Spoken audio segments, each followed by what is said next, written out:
up, Woodward? We are starting off your day with a brand new crew. Meet Broder. I can't control my arms sometimes. My limbs are just kind of flying. Detroit Kool-Aid. Fired up! Y'all got Kool-Aid. I'm fired up! But with the Wake Up Woodward crew, he's actually a part of the family. Flannel Sam. Ask me about my wiener. Okay. Along with JB and KG. Wake Up Woodward gets you all of your Detroit sports talk. Every morning, 8 to 10 a.m. Live on Woodward Sports. A show for Detroit, by Detroit, with people from Detroit. Tell Siri to set an alarm, because it's time to Wake Up Woodward.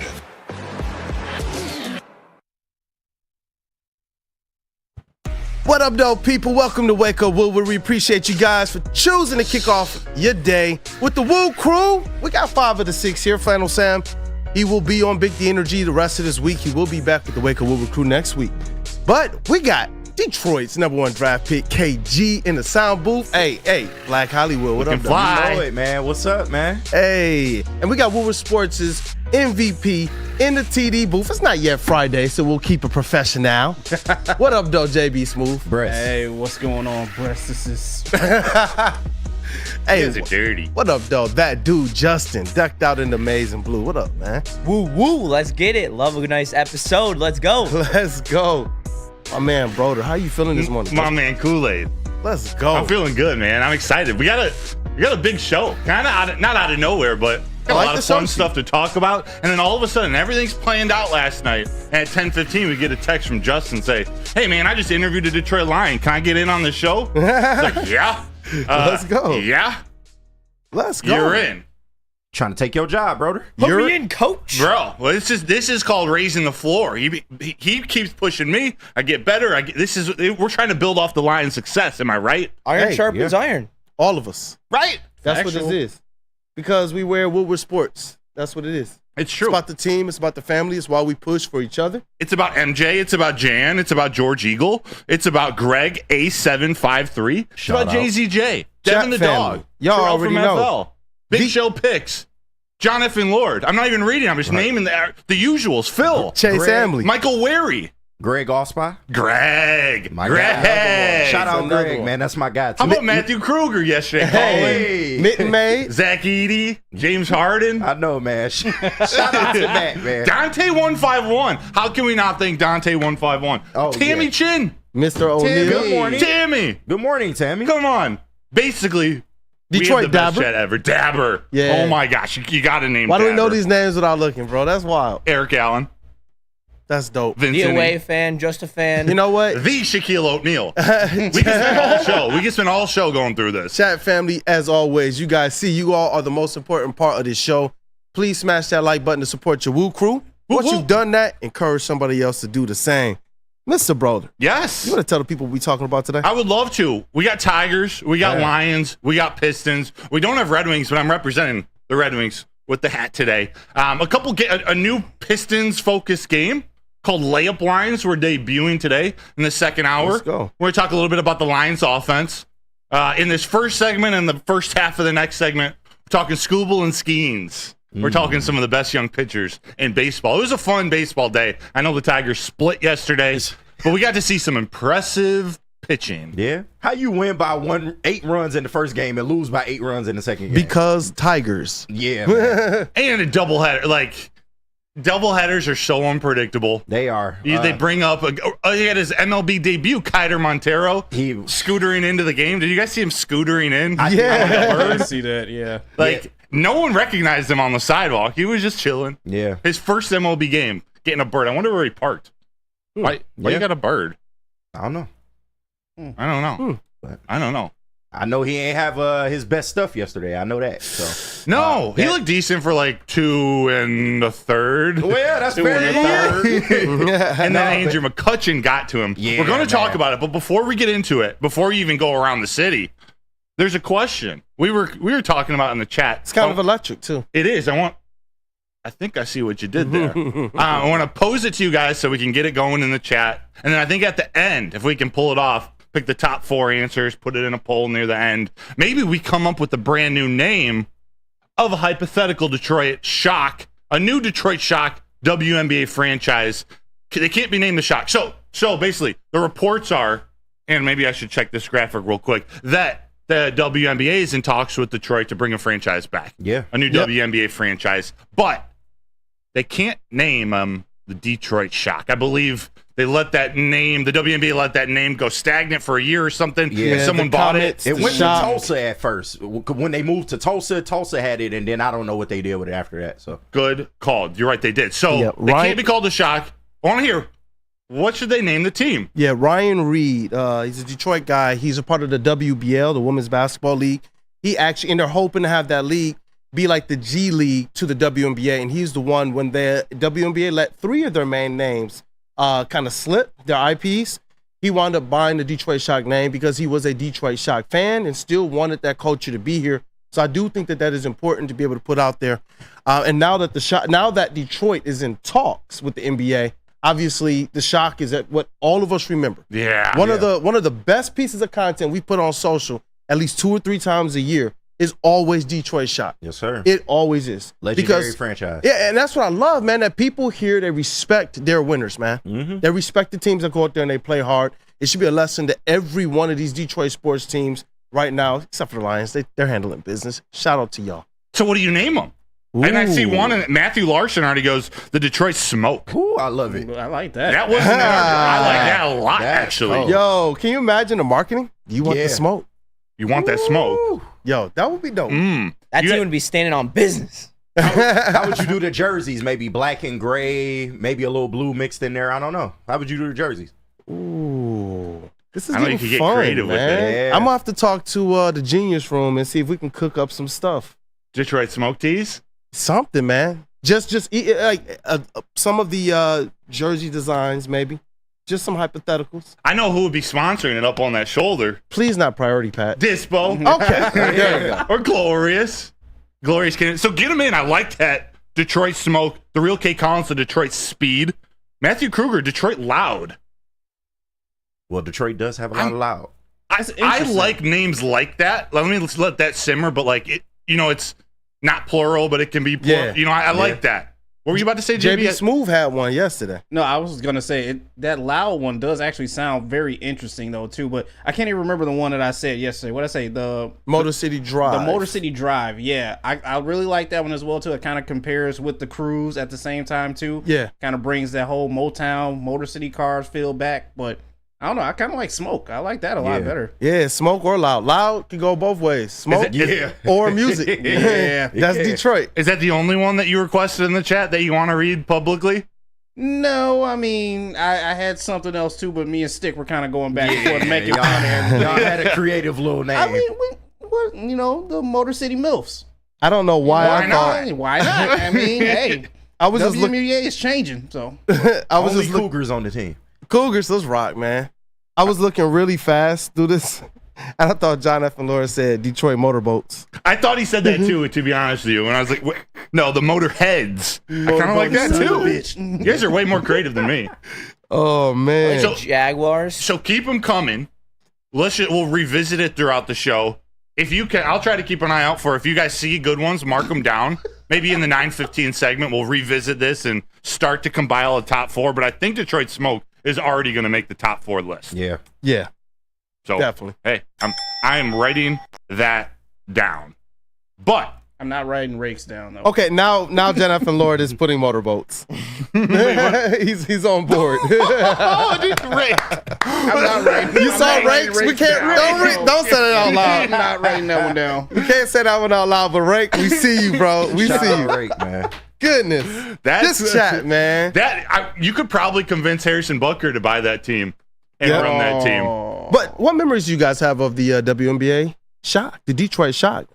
I vividly remember, like not vividly, maybe isn't the right word, but that I think it was 2003. Yeah. It was the year Bill Davidson won 3 championships in the same year: the Pistons, the Shock, and the Tampa Bay Lightning. Yep. Yeah. And I went to one of their games, and it was like a $5 ticket to sit up in the rafters. was the But days. with Swin Cash, with Cheryl Ford, who Yeah. is Carmelone's daughter, Tweet, if I'm not mistaken. And they had Tweety.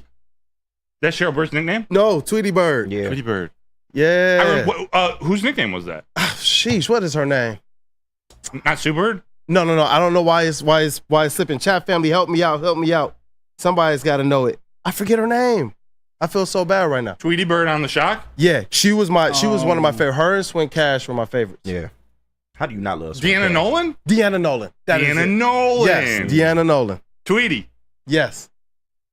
Yes, she was so cold, bro. Yeah. She was Yeah. so I cold. love that team. But of course, Swin Cash, how do you not forget her? And then Bill Lambier on the sidelines. Oh, man. yeah, Bill Lambier Bill was so Lambier And Rick, was that man. And Rick Mahorn. Oh yeah, shout out Rick Mahorn too. Yep. These names are crazy. Right? Oh my god. Oh, Mike Reed. Oh my God. The motors. If you're listening to audio only, I please direct you to YouTube to read the comments. It's not going to be something we're going to read out loud, but it is hilarious. Oh my gosh, dog. Well, fellas, Yeah. keep them coming, actually. The funnier the names, the better.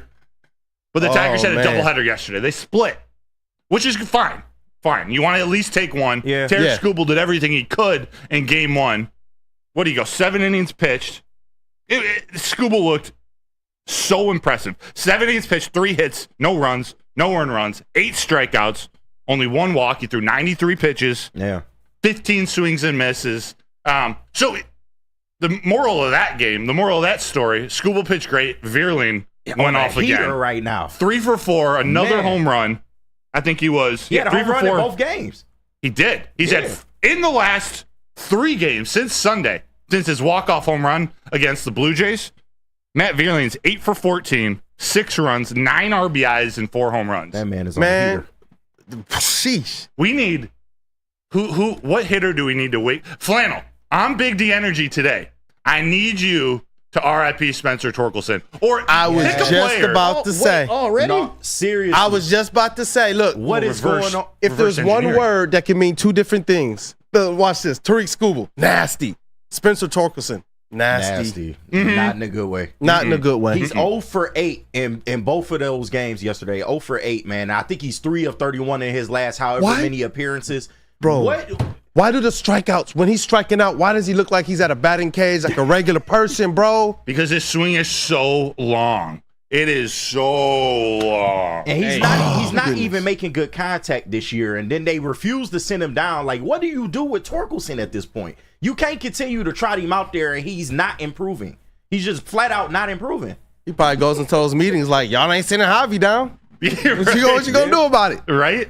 Well, Jeez. I didn't mean to turn it into a Spencer Torkelson bashing, although let it fly, boys. I mean, I meant it seems that everyone Flannel blessed, and I love Flannel. Everyone he blessed, like Matt Veerling last week, they seem to go off. Like Yeah. within the next week, they get nasty. yeah. Brother, we started something that's probably gonna go the whole show, dog. What? These names You coming in did are start crazy. Shout out to Phil. I see you. the thong The bandit. Thorn Bandits. Shout out to Devin for this one, man. What did Devin say? put- Detroit Clappers. Not bad at that. The Motor City Mufflers. Have mercy. Oh. Have mercy. Oh, the Muff Dive. Okay. All right. These are great. Let's get back into the Tigers when we come back from break. Yeah. We got a minute. I do want to see some of these. We're going to spend the first 5 to 6 minutes in the next segment talking Tigers. Yeah. But damn, Motown Soul. How about that's a real one from Matthew Kruger? I like That's actually That's not dope. bad. you know what, Motown Matthew Kruger? Soul. Your Pistons kind of hypothetical yesterday. I don't know, but this though, Motown Soul, Yeah. A+, bro. Xavier D, the Detroit Carjackers. Steve DeYoung, the Detroit Panty Snatchers. Holy moly. Albert G41, the Detroit Rump Shakers. The Rump Shakers. Oh my god. Rump. Oh man, I don't know why we- saying that took me directly to Isaiah Bugs. Really? we got to talk about that too at some point, bro. Yeah. Mike Vick Jr., man. But, I keep calling him. That's what I thought for calling him that. 95% of the day, but more reports are coming, and I don't know what to believe. We got to let this play out, but apparently his agent's backing him. Like, there's some vendetta going on with the police against him because he has a hookah shop. What is this, in Florida or I know he's in Alabama. Alabama? Maybe it's in Yeah, I think Alabama, it is, yeah. so it's an interesting scenario. I don't know why I went there. You talk about rump It's shakers. Maybe it's because T-Foss likes Bugs' big butt. Oh yeah, it's just kind of. I see it. All the worlds collided. Yes, yes. You know, there's a problem. We start talking about butts, and you go directly to, from my But if you have a case, big a man. butt, gotta go work it out. You do have Planet Fitness. Hey. Is it where you go where your fitness is essential? Yeah. Where it's judgment free? Of course. That's where you go. They have a squeaky clean Unless gym. you're doing things to dogs. You got a 30-minute workout built in. They have this area where you can get a 30-minute workout. Mike Vick Jr. They have everything you need. Free weights, machines, cardio equipment. If you want to get the black card, they got the Hydra massage bed, tanning booth, standing salon. They have it all. Go check out Planet Fitness. There are more than 50 in Metro Detroit and thousands more opening up around the country, around the world. Go get yourself a membership for just $10. That's Planet Fitness, where your fitness is essential. Drive into summer and drive into savings during Feldman Chevrolet's biggest Memorial Day sale ever. We're stocked with new Chevy cars, trucks, and SUVs, all priced to move. Like this 2024 Silverado for only $217 a month, or this 2024 Equinox for as low as $199 a month. Find your freedom in a Feldman at the Memorial Day sale going on now at Feldman Chevrolet, Michigan's #1 Chevy dealer. Love Woodward Sports? Love wearing clothes? Then you should be wearing Woodward Sports clothes. Check out our full line of merch at woodwardsports.com. Just click on shop. We have all your favorite designs, like Dan Campbell kneecaps, Woodward Golf, and of course, our own logoed out merchandise. Men, women, infants, kids all love Woodward Sports. Impress your friends. Impress your boss. Impress your dog. Buy Woodward Sports merch today. Braylon Edwards here, Premier Pet Supply. Man, just looking around, who's got it better than pets?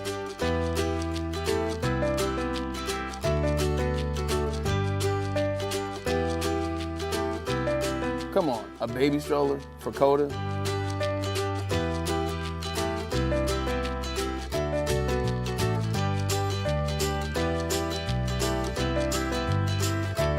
A chef for Lola, really?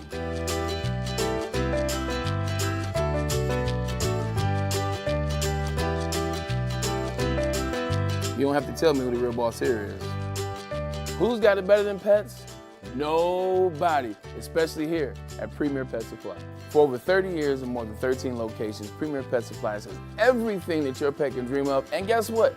It's all under one roof. Premier Pet Supply, family owned, operated, and proud to call Metro Detroit home. Check out premierpetsupply.com or scan the QR code today. Who's got it better than pets? Nobody! The new glorious ice water bubble hash pre-roll now has diamonds in it, everyone. Look, they are constantly pushing to create the best cannabis experience just for you. The perfect boost comes from the added touch of pure THC diamond dust, allowing flowers with only the highest terps, making the best even better. Glorious Cannabis, check them out at your local retailer, or you can always check them out online at gloriouscanna.com. What up, though, people? Welcome back to Wake Up Woodward. And I see you over there, JB, repping the sponsors. Oh, you Shout know out this. to you, man. And you know this, man. Gotta pay the Holding bills. it down, man. I like the hat, That sounded man. like Chris Tucker. Hey, show the people that You hat. know this, man.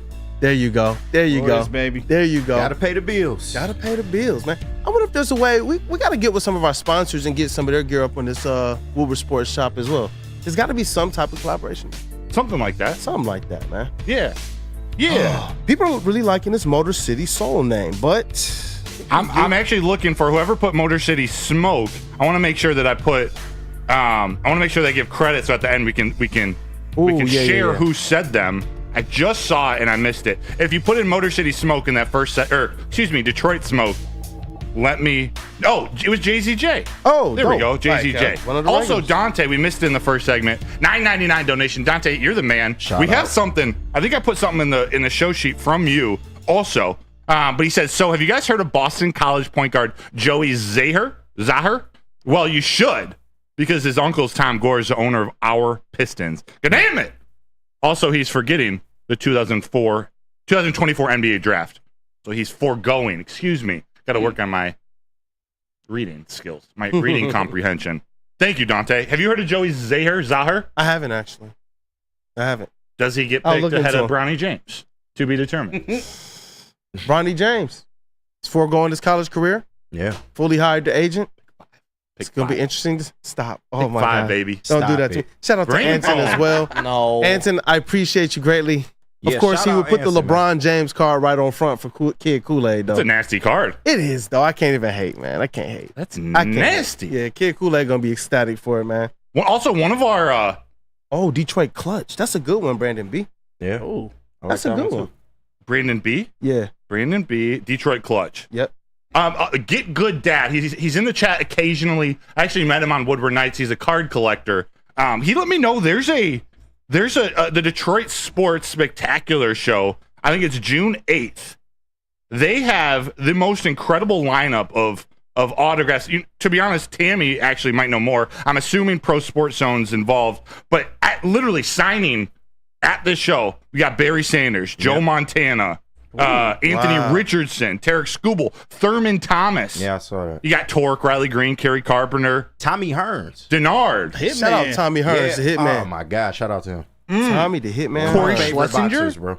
I loved Corey Schlesinger. That was the man. Shout out, man. I ain't heard his name in ages, man. Pardon? I heard Corey Schlesinger name in ages, man. The OG. That's when fullbacks were like the real thing. He was like half fullback, That's a half Dan running back. Campbell guy. Oh, That's a Dan Campbell guy for sure. Can you imagine Mike Allstott on this Lions team? Oh my God, stop it. Mike Man. Allstott, That is the man that makes you scared to play football. My childhood football. Yeah, that's where you go. I'm just wanting to play on offense. I want to be a receiver. I don't want to try to tackle a human like that. Tammy said that Corey is a teacher now. Corey Schlesinger. Wow, I didn't know that. No way, here in Detroit.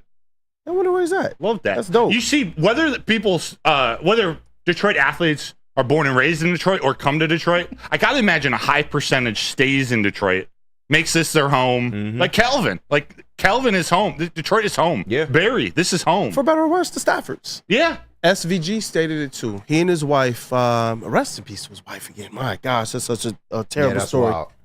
When they came here, they were absolutely blown away and actually bought property in the like northern Michigan, not the UP, but somewhere in northern Michigan. And you continue to see this. A lot of people from Food Network, they buy up in Traverse City and areas like that. It's pretty cool to see that when people get here, they're actually like, you know what? I kind of like here. Right. Even Sue, when he was here, he was like, I know I'm leaving to go play football elsewhere, but I got business and family and friends still back this way.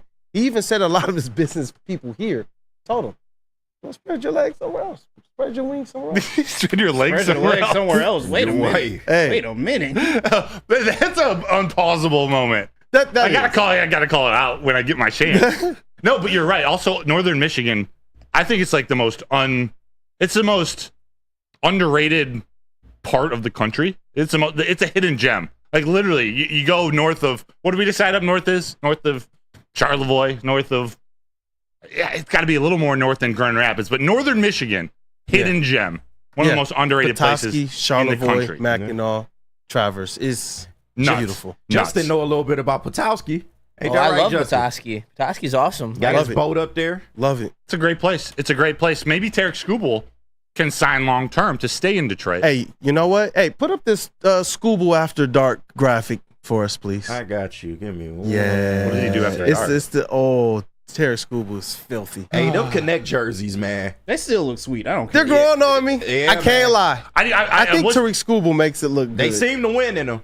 5-2. 5-2 in the City Connects. I do wish I was chatting with Phil in the chat before the show started. I need a little bit of orange, and most importantly, I need an old English D somewhere. You got to find a way on it. Whether it's the patch, maybe you adjust the patch.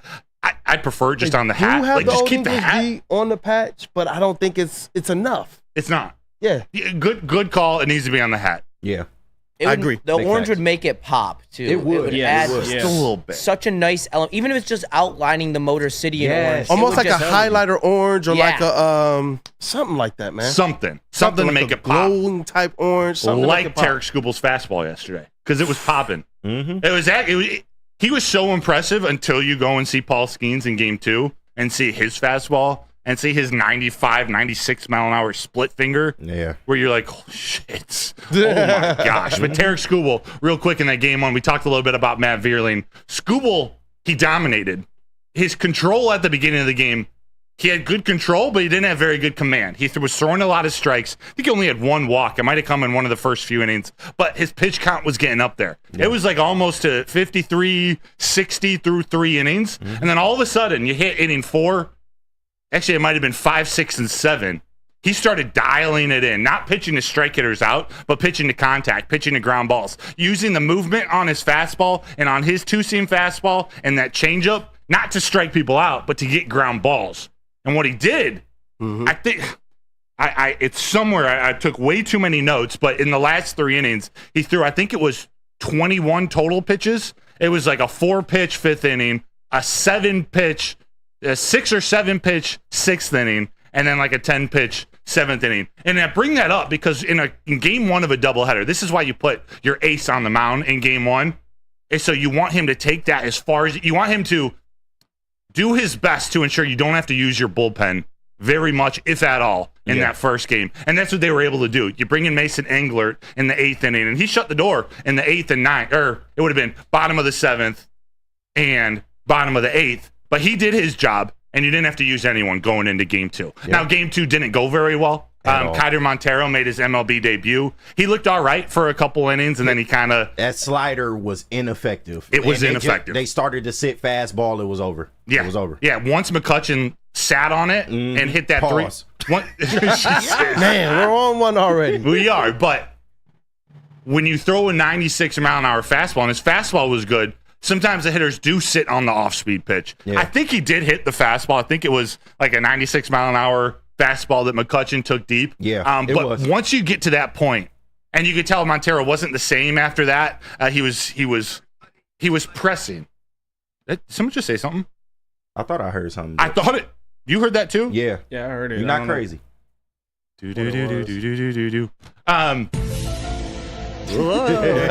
Once you go down in a game like that against a pitcher, whether he's a rookie or a 20-year vet, against a Paul Skeens, it's tough, man. Your offense, the hitters, they're pressing because they know, man, we gotta find some way to get 4 runs to win this game. This guy's throwing 100, 101, and then he's slowing it down with a 95-mile-an-hour splitter. Yeah, that's nasty. And this was on his 22nd birthday. Yeah, like he's special. He's special. Did you watch the game? I got to see some of it. I had to do heavyweights yesterday, but just not pleased, man. Not pleased. But he put on a good performance on the mound. But the offense, once again, spinning their wheels. I do have to point out one thing before we move on to the NFL. This is Matt Vierling. For all the good that he did this weekend, I'm going to focus on a strikeout here real quick. Ooh. But to paint the story of why Vierling has been playing so well, or why I'm now more optimistic than ever for Matt Vierling, who I thought, for the Tigers to be good, I think Vierling needs to be, the Vierling type of player on this team needs to be your 7th or 8th hitter in the lineup every day. Yeah. And what I mean by that is that there are enough good hitters in your lineup where someone above average like Matt Vierling, and he's played way above average the last couple of games, but someone like Matt Vierling is just that consistent, reliable force at the back end of your lineup. It means that the top of your lineup is finally clicking. It's finally getting it together. And so the back of your lineup is balanced. And I would say put him 8th, but as long as you have Javi Baez or even Jake Rogers, Carson Kelly on your team, I often think they should probably move to that 8 hole. But there's too many times where I see these platoon guys, when they get their time to play, they're the 2nd or 3rd hitter in the lineup. Like, crazy. You need consistency at the top of your order. But Matt Vierling in the 3rd inning of game 2, hit an 11-pitch battle with Paul Skeens where he started down 0-2 in the count and fought his way back. So that'd be 9 pitches. I think he fouled off 6 or 7, worked it to, I don't know if it was a full count, maybe a 2-2 count. It was a full count. He was a full count. Yep. He ended up striking out. Got set down. He got sent down. But his very next at bat, I want to say 2-3 innings later, first pitch slider, he was sitting on it, and he hit it out. So he got to see this long at bat, not just make Paul Skeens throw more pitches to try to get to their bullpen, to try to get Paul Skeens out of that game. You find someone in the Pirates bullpen that maybe the offense can have better luck on. So he's pushing his pitch limit up, which some of the other Tigers continue to do too. It was really good to see, although it didn't pan out very well in this game. Vierling did that. He got to see 11 pitches, and he was ready the next time he got up to plate, and he hit it out again for his 4th home run in the last 3 days. It was a cool microcosm, or a cool portion of the weekend that came in a bad game, but something to be optimistic about. That's what I'm looking for. Yeah. I know we got a lot of Lions left on this show as well, huh? Yeah, we got to give some love. And this has what's going on in the NFL right now doesn't involve the Lions, but what the Lions have done this offseason is now changing how everyone is approaching the rest of this offseason. Let's talk about it when we get back. Hey, let's do it. Tell us about Premier Pet. Kool-Aid? Hey, you know what? Shout out Crazy Clown. He said, Broder is our all-star. Oh, Crazy Clown. Let's ride. What's up, though? Thank you, man. Crazy Clown's the dude. We talk baseball in the chats all day long. Let's go. Let's go. You do great work, man. You deserve the love. But let me tell you guys where you can go to get your pet the best. That is Premier... Broder. That is Premier Pet Supply, Michigan's best pet store. Same prices and all the conveniences of the online and big box retailers with one major difference. They've been family and locally owned for over 30 plus years. They carry over 60 brands of food, and they have nutrition experts to help you.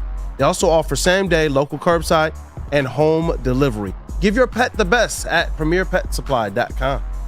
Come to any Lady Jane's Haircuts for Men and claim your throne for a king's treatment from one of our talented stylists. Open 7 days a week, walk in anytime. Just get to a Lady Jane's today and receive a precision haircut, scalp massage, hot lather neck shave, and a hot towel treatment. A haircut should not be a chore. It should be an experience. And that's exactly what Lady Jane's has to offer. Open 7 days a week, walk-ins are always welcome. There's always a location near you. Lady Jane's Haircuts for Men, it's wicked awesome. Game is won in the trenches, and our big fellas don't mess around. The Woodward Heavyweights on Woodward Sports. Braylon Edwards here, Premier Pet Supply. Man, just looking around, who's got it better than pets?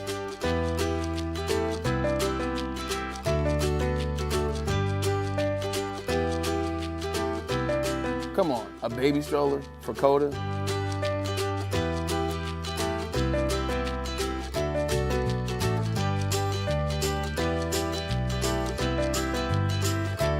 A chef for Lola, really?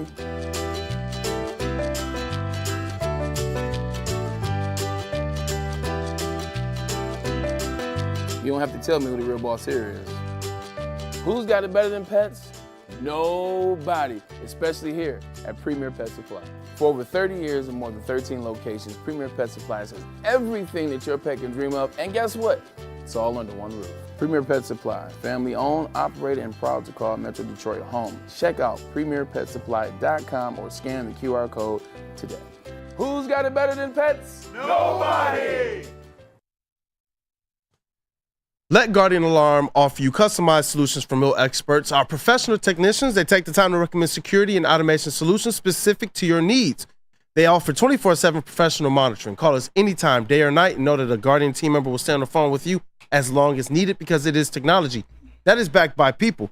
And your safety and security, it deserves technology that's been proven to work and people have been proven to care. All you got to do is call this number right above my head, 1-800-STAY-OUT. Once again, 1-800-STAY-OUT. What up, though, people, and welcome back to Wake Up Woodward. The sun is shining, drove into work again, saw the fairs getting set up. The Birmingham Fair, I might take the kids out this weekend. It should be a fun time. Do it. Don't eat too much before you go on the rides. Before you go on there's a magnetic spinning ride I remember going on as a kid. It's not for the faint of heart, faint of stomach. Did you yak? Probably. Probably. Broder getting more love. Key Ozzy. Fire emojis. Broder on the Riz. I think it's the Red Wings hat. Tammy Chin was loving it. I think it's just we're bringing a little hockey love. Now that we got Jews this year, we can actually talk some hockey. But you guys know that's not, I'll speak for myself, not my specialty. Yeah. Although I'm learning by the Red Wings season in 2024, I want to be up on this desk, much more knowledgeable about the game. I just had to put my time into the Tigers and the Lions. But this offseason, this is what I want to learn. I want Jesus to teach me more about the game. Tommy K, Broder is the GOAT. I love this. Keep giving Broder some love. Ramu. A-Dish 411 sound like Kool-Aid needs some honey, ginger, lemon, and tea. Y'all, he's on the come up. It's no days off. This is the best I've felt all week. We'll just say that. I love that. Yeah. You'd be like, we're going to talk about it in a little bit, CBS Sports Tier 3, the up-and-comers. You're coming back. I'm coming back. You're recovering. CBS this week has been hell. Yeah, I'll tell y'all that. But the crew, the show, smiling through it all, my family. Yeah, this last weekend was rough. That's what we call quality depth. Tier 2. You talking about depth? We talking about depth? But I'm recovering. I didn't even know they had depth. That delivery on that, Yeah. that was instantaneous. Bro, no sick days, no paternity days. We talking about depth? So you're worried about depth? CBS is apparently. Can't stand CBS, man. Bro, I have a problem with that list. It's oh my god. They do this on purpose. You know that, right? I know, but it's still her. It like sometimes it's so egregious that you have to call it like, which is probably why they're so good doing like it's just clickbait. Yeah. But like we got to set the people straight. What job would we be doing if we didn't stand up? You're right. For our running back duo that just did something no other running back duo has ever done. We're going to get to it. But the first thing that the Lions took care of this offseason internally, and we thought it was a lot of money at the time. Do they wait a little bit longer? Do they, take a Penei Sewell extension into the next year? What do they do? Wait, I got a question for you. What? Because I know what we're talking about. Do you think Brad Holmes, I know he wants to pay his guys. He said he wants to take care of his drafted players. But was there some aspect of gamemanship? Hell yeah. I can't believe that there wouldn't be. Brad Holmes in this front office is too smart. They timed this perfectly for them and perfectly to put the pressure on the rest of the NFL. And we're specifically especially the NFC North.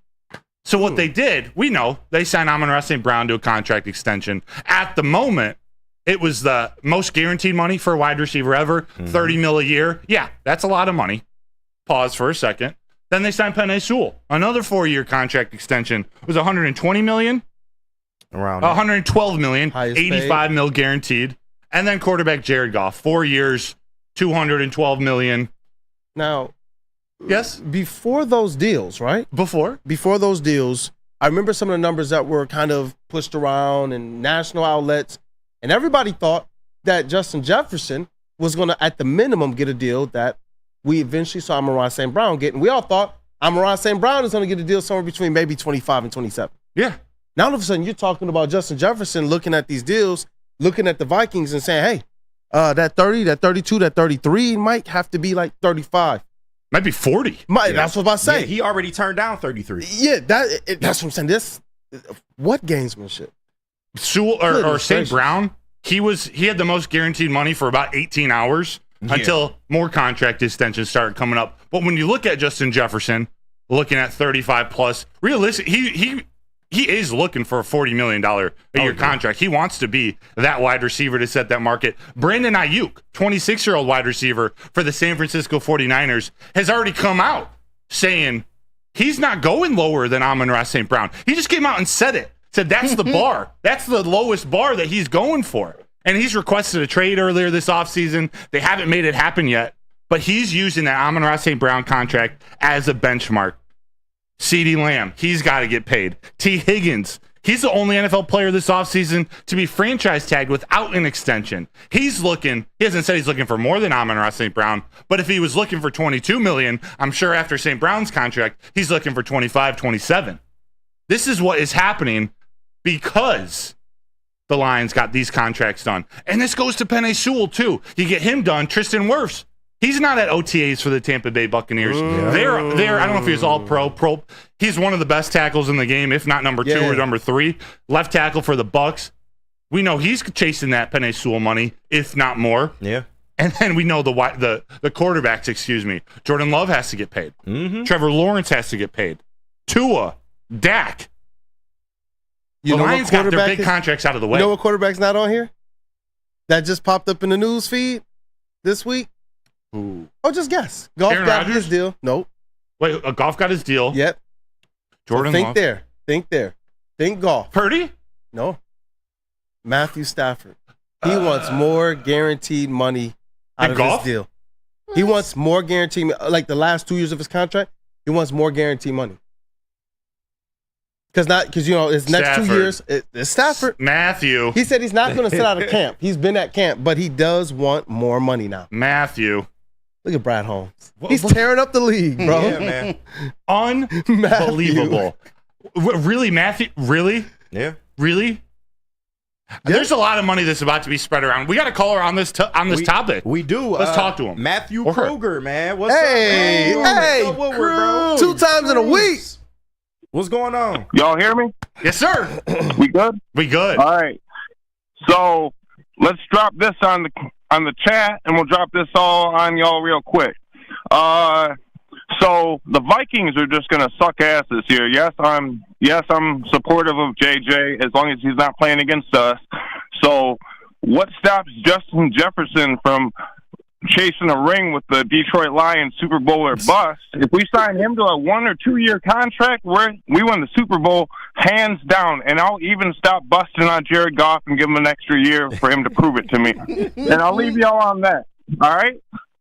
Wait, don't leave me on that quite yet, Kruger, because you're the perfect man to have on the phone for this. We'll talk after you get off the line about the Justin Jefferson to Detroit for a year or two. But I thought Jared Goff couldn't throw it deep or couldn't, hit Justin Jefferson on these deep routes. How is Jared Goff and his wobbly duck arm going to get him the ball?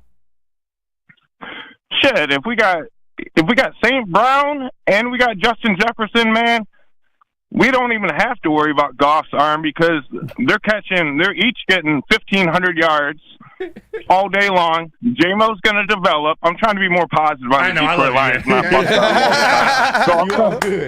I even said something nice about Dwayne Casey yesterday on the heavyweights, if y'all missed that. Look at you. He's I love coming Dwayne around. Casey. We just got to get you to Detroit now, man. You got to come to Detroit. Come man. visit at least. Your truck is going to be okay, I promise. Also, Kruger, I appreciate your attempt at positivity. As long as it's still I don't want you to just say stuff to appease us because I do like your differing opinions and your view. We disagree. You're one of my favorite guys, and we disagree on a lot. So as long as you're genuine, which I know you are, keep it coming. Man, y'all live down in Detroit. Y'all trying to rep the city hard and shit like that, and I'm just like, I live 140 miles north of Detroit, and I'm like, we love sports up here, but once the work season starts and whatnot, we're just listening to Tigers on the radio. We're rooting hard for the Tigers and shit like that. But honestly, hey, I love listening to y'all. Y'all are fucking wonderful to listen to. I'm sorry I'm swearing. It's a super silver haze. But anyways, you guys are doing a great job this morning. I got to get back to work here. I'll have y'all on. I might call back later on in the show. But I just wanted to call in and get that what if out real quick about Justin Jefferson coming to the Detroit Lions. Being a little bit more real quick, Broder. Hit me. You got a twin on the Pittsburgh Pirates real quick. Did you see the picture on the Pittsburgh Pirates yesterday? It looked like Broder in a Pittsburgh Pirates hat. Thank God you threw the game and let us score 8 runs, but thank you, Broder. I appreciate you. Shout out to Broder. I appreciate you. Thanks for calling. The only thing that would make me feel better about someone telling me that is if I also get, with respect, Paul, I also get his girlfriend.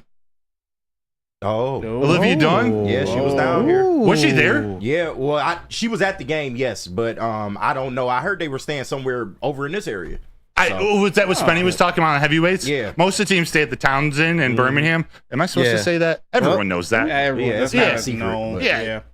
Sometimes now teams stay downtown, but even since the Palace was open, usually they come and they stay in the Townsend. It's a little quieter area or something. But I wouldn't mind if I look like Olivia Dunn. Birmingham, you know what, though? They might be out here. To Matthew Kruger's point, do we all remember this moment right here? You remember what went actually viral from this moment here? Was when after the game, Justin Jefferson walked up, and all the lip readers he said this, "Hey, bro, come get me. Come get me." So, hey, who knows, Matthew Kruger? Maybe one day. I'm sure that would absolutely send Neil's world into a spiral. That would be interesting. But you talk about gamesmanship. When I just showed you the title and I read some of these articles about the news of Stafford wanting more, I didn't see this one part that you were talking about today. I gotta read this. Read it, because I couldn't understand it from the headline, but let me... Yeah, Mike LaFleur sees no difference in Matthew Stafford despite unresolved contract issue. This is by Mike Florio. And effectively, the issues as reported promptly after the Rams didn't emerge from round 1 of the draft, blah, blah, blah. Stafford wants more guaranteed money beyond 2024. Complicating matters since the first report emerged is that the guy the Rams dumped to get Stafford, Jared Goff, has gotten a contract with new money average of $53 million per year. That can make Stafford want a raise over a deal with new money, average of $40 million annually, and with cash commitment of $31 million this year, $32 million next year, $31 million in 2026. Pay the man. Yeah. So we talked about the gamesmanship, Yeah, right? pay him. We talked about what is Brad Holmes actually? Oh, it's too much. Now all of a sudden you got people who already got deals like, you know what? I need more because Goff got it. Stafford, like, I need more because Panay got it. I need more because St. Brown got it. Wow. And you know what, though? I trust our guys here. Mm-hmm. I trust our guys. Can you trust with where the Minnesota Vikings are right now? Obviously, you got to find something to do with Jefferson. But can you trust that making sure you lock him down means y'all have Super Bowl expectations this year? Because we know that everyone who got locked down are all a part of a Super Bowl expected run. JB, you got to put that back on the screen. Steve DeYoung said, does the Stafford contract have a boo them kids clause? It should. Yeah, absolutely. It should. You're so right. Like, we now can be rooting for Les Snead. Hey, pay Stafford. Pay all of our NFC North foes as much as they want. Mm-hmm. To be honest, the smart thing for the Vikings to do would be to trade Justin Jefferson. Yes. But I say pay him $40 million. Yeah. I know that means we got to go up against him for 4 to 5 years, but I can't. You know that team can't be built as strong as it would be if they weren't paying one wide receiver. Talking, he is the best in the game, 8 to 10 catches a game, 150 yards. These are good numbers. That's it, though. It's not a quarterback. It's not a left tackle. Right. It's not a D tackle, D end. Yeah. I say pay the man. But to be determined what the Vikings are going to do. If you remember the Stephon Diggs contract, when he was in contract negotiations, they decided to ship him off to Buffalo, and they got, with that draft pick, they selected Justin Jefferson. They find themselves in the exact same spot. It's a timing issue. It's, similar to Skuby, similar to a lot of big contract decisions that have to be made for teams rebuilding or retooling. Wherever the Vikings think their rebuild is, we think it's around around JJ McCarthy. Yeah. You usually structure it around your quarterback. So we're talking minimum 2-3 years. Mm-hmm. You extend Justin Jefferson now, so you're only getting maybe 2-3 years max out of him once JJ McCarthy has become a vet-ish. I don't know. It's difficult, but what Brad Holmes did, locking up these 3 players, Hutch is probably next. Even if it's that next year, that's a position that gets paid a lot. So you're going to need to, he's going to beat the market to the punch with Hutch. That guy's not going anywhere. But remember how we were teasing some of these tiers, the disrespect for Lions running backs? Okay. And it is disrespect, whether it's clickbait or not. He's got the hat off. He's got the hat off. Hold that energy. Hold that energy, my guy. Energy. Oh, well, or were you just getting ready for the wicked awesome haircut that you could get right over there? You know, let me be happy for the read. We'll get mad for this next segment because it's trash. Let me tell you about something awesome. Awesome is when a guy can be a guy and get an amazing haircut or lineup for some of us. That's Lady Jane's Haircuts for Men. Just stop in, sit back, and relax. And let one of Lady Jane's talented hairstylists make you look and feel great. That is Lady Jane's. Walking anytime, 7 days a week. It is wicked awesome. Wicked awesome. Stop searching for a vehicle and start finding one. Les Stanford Chevrolet Cadillac makes it easy. We harness the power of multiple dealerships and own the biggest selection of GM brands in the area to get you the car you need. With the Les Stanford Group, you'll have access to 4 different dealerships, providing you with more makes, more models, and more choices. We're connected to more than 1,000 vehicles. And with so many high-quality CPO vehicles available, you'll find new car quality at pre-owned prices. You can start and end your search at lesstanford.com today. A network for the city, by the city. Woodward Sports is Detroit Sports. Come to any Lady Jane's Haircuts for Men and claim your throne for a king's treatment from one of our talented stylists. Open 7 days a week, walk in anytime. Just get to a Lady Jane's today and receive a precision haircut, scalp massage, hot lather neck shave, and a hot towel treatment. A haircut should not be a chore. It should be an experience. And that's exactly what Lady Jane's has to offer. Open 7 days a week. Walk-ins are always welcome. There's always a location near you. Lady Jane's Haircuts for Men. It's wicked awesome. Visit Dispo Dispensary for today's great deals that they're offering. They have a team that curates an unbelievable atmosphere and shopping experience for you, whether it's medicinal or recreational. They got the freshest inventory for Michigan's largest variety of products. So come through their stores or order on Dispo Dash today. That's Dispo Dispensary, disposhops.com. They are your local cannabis plug. What up, though, people? Welcome back to Wake Up Woodward. You guys make me happy. Whoever made these running back lists, they absolutely don't, man. I got big chain energy on. We had to get the shades. I'm on that Black Hollywood vibe right now. Shout out to KG. Damn right. CC. Because this is trash, and I'm tired of it, dog. Like, I don't understand this stuff. Talk to him. But you know what, chat family? You guys are the most important part of this show. Go ahead and smash that like button. Shout out to KG and Woodward Sports MVP JBSMOOOOOV. The booth is always elite.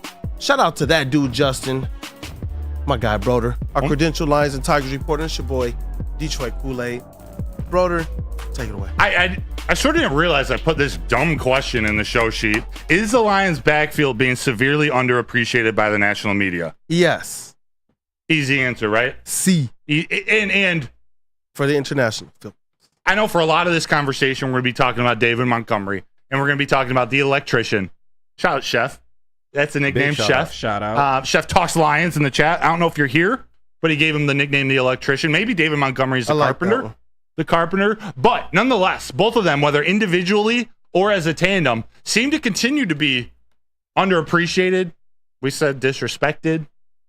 Just not viewed as high as we believe they are here in Detroit. And maybe that is because we see them every week. We're close to this story. We're close to, their improvements. But, man, I'm trying to put myself. I'm with you. I'm trying to put myself in another market and looking on. It's like, if I could build the perfect backfield, this would be it. Yeah. Power, speed, agility, like any situation, these two guys can handle it. And we aren't even talking about Craig Reynolds. I'm thinking that they get put into this tier. I'll bring these names up again. Craig Reynolds, Sione Vaki, Zonovan Knight. Like, they have quality depth as a team, but that's not how this running back room needs to be illustrated to the world, needs to be shared. And that's exactly what CBS did.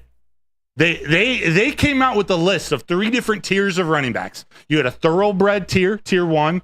Tier 2 was the quality depth. Yeah. I'm so dumb, dog. I'm so quality depth. Quality depth. And then tier 3 was the up and comers.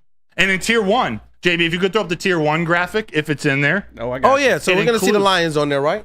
You would expect to, right? Okay. 4 teams in the tier 1 list. You would think the Lions would probably be in the top 4, but no. They have San Francisco, which I'm cool with. They have Baltimore, which I'm cool with. They have Eagles, which I have to think about for a hot minute, but I'm cool with. Mm-hmm. But then my big problem's with that 4th one, the Green Bay Packers. What did I say 2 weeks ago on this show?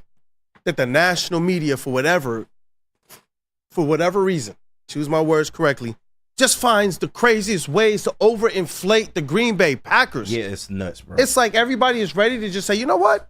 Q season, Lions. Let's go Packers.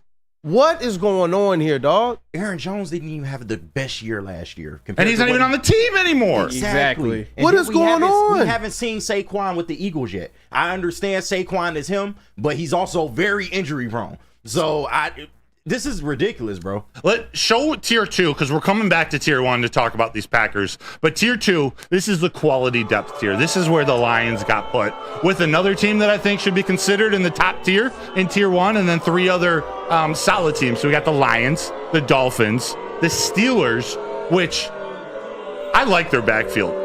Yeah. I'm not ready to put them into tier 1. I think what their draft, like what they did this offseason, they should be better. They should be good, but fine, quality depth. Saints, Jaguars have question marks about that, but they're definitely looking at the history of Alvin Kamara there. But some of this, comparing this to tier 1, comparing the Lions to, let's just call a spade, the Lions to the Packers. We're talking Josh Jacobs, a former All-Pro, former running back. Well, he led the league in rushing yards 2 years ago with the Raiders, but he didn't last year. Yeah, he had a horrible year last year. Yeah, and who else do they have on the team? A.J. Dillon. Yeah, and he's not even their number 2. He's not even their number 2. Josh Jacobs and A.J. Dillon. And Marshawn Lloyd, a rookie who I really like, and I really like to Green Bay, but he's a rookie. We haven't seen him run yet. We don't know how he's going to be in the NFL, especially on a team that did nothing to the interior of their offensive line. And that's going to be a theme for all the NFC North teams as we get through them. But so we're talking Josh Jacobs, Marshawn Lloyd versus David Montgomery and Jahmyr Gibbs. I'm taking David Montgomery and Jahmyr Gibbs all day, every day, and again on Sunday. Yeah. Literally, you could put the Lions' 3rd, 4th, and 5th running backs in this tier. This is where the quality depth. It's Craig Reynolds. It's Zonovan Knight. It's Sione Vaki. Although he's a rookie, so for my If I'm going to say that about the Packers, all right, put them in tier 3. Yeah. But this Lions running back room, if we're going by what have you done for me lately, which it seems everything is like that, and all the quarterback conversations, the Jared Goff versus Jordan Love, and all these conversations, it's what have you done for me lately?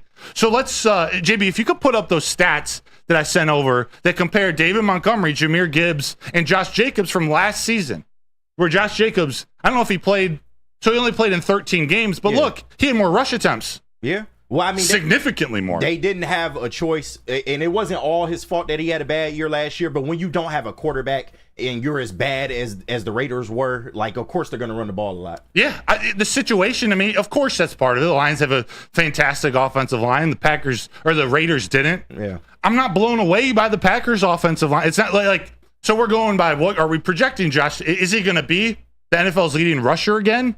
So just him. Over these two from last year, I'm not factoring in Marshawn Lloyd or A.J. Dillon. He's trash too.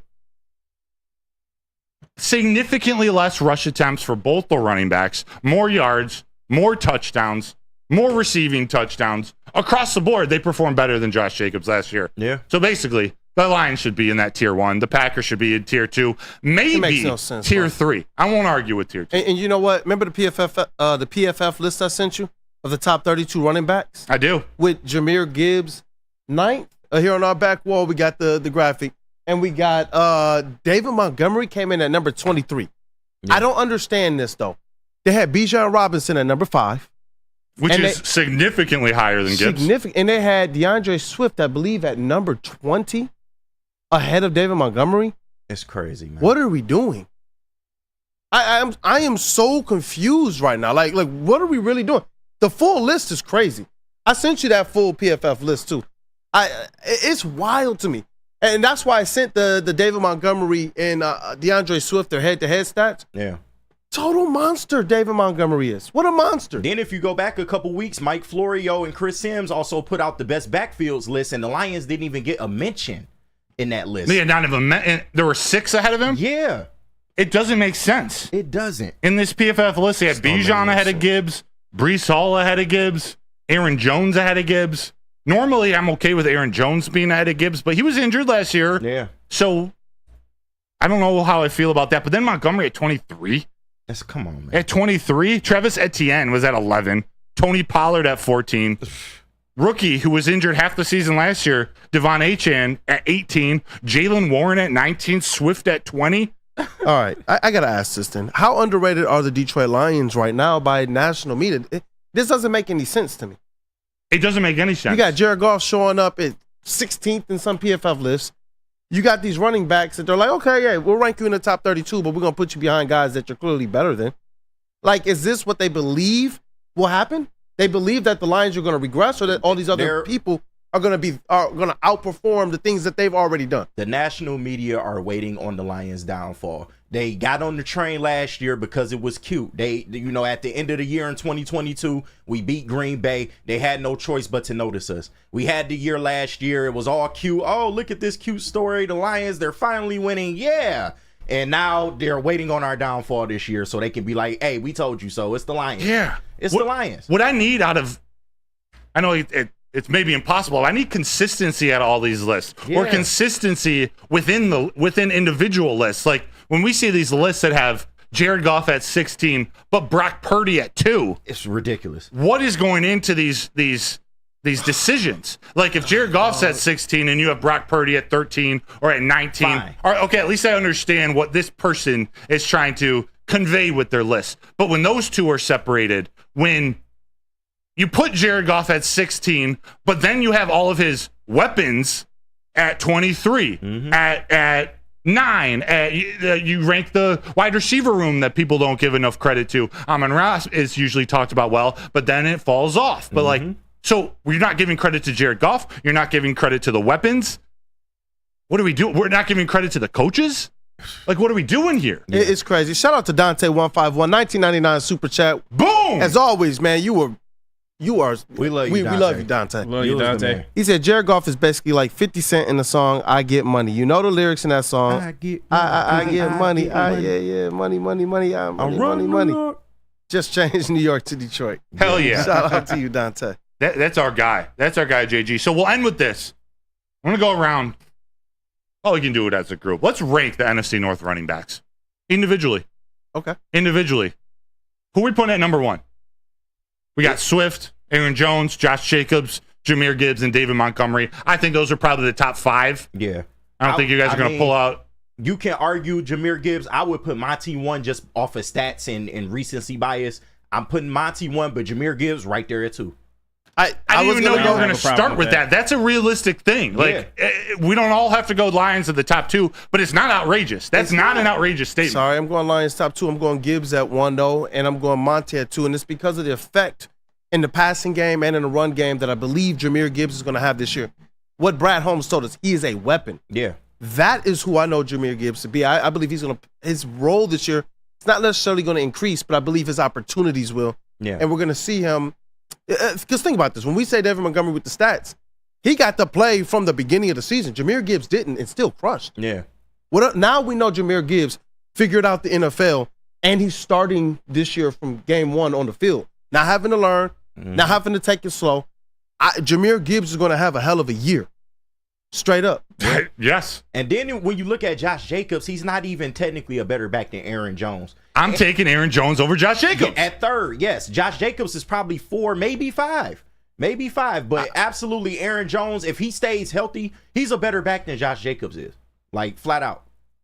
And I'm taking David Montgomery over DeAndre Swift. Mm-hmm. Yes. And yet Swift is last because we already did that. We did this. We know this story. If he stays on the field, fine. But that's the biggest issue if he stays on the field. I mean, bro, the Lions took David Montgomery over DeAndre Swift. Yeah. And now DeAndre Swift is going to David Montgomery's old team, where everyone is questioning how good David Montgomery was with the Bears, but we all know that was because of the offensive line. Exactly, and he played with the Eagles last year. He had a great year, but this is a downgrade in terms of offensive lines. Yeah, for now he's getting paid more than Montgomery.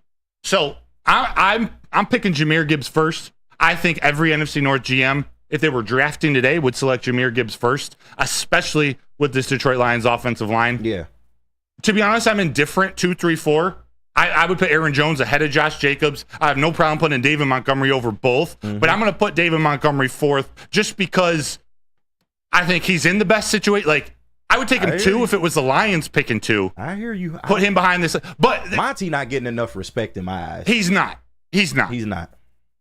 Again, I have no problem with him going at number 2. I'm just, for the sake of this, I feel you. I'm gonna channel some of the success that Aaron Jones and Josh Jacobs have had in the past. But I'm still, if we're drafting to build a team for today, if we're starting a team today and we're drafting, I'm taking Monty over both those 2. Yeah. Hey, Swift is 5th. You know what? Shout out to Mike Reed. He just gifted 5 Uber Sports memberships. Man, I love this chat family. Mike Reed, you're the dude. If we're going by, like, right now before this season starts, I have Aaron Jones at 2 and I have Monty at 3.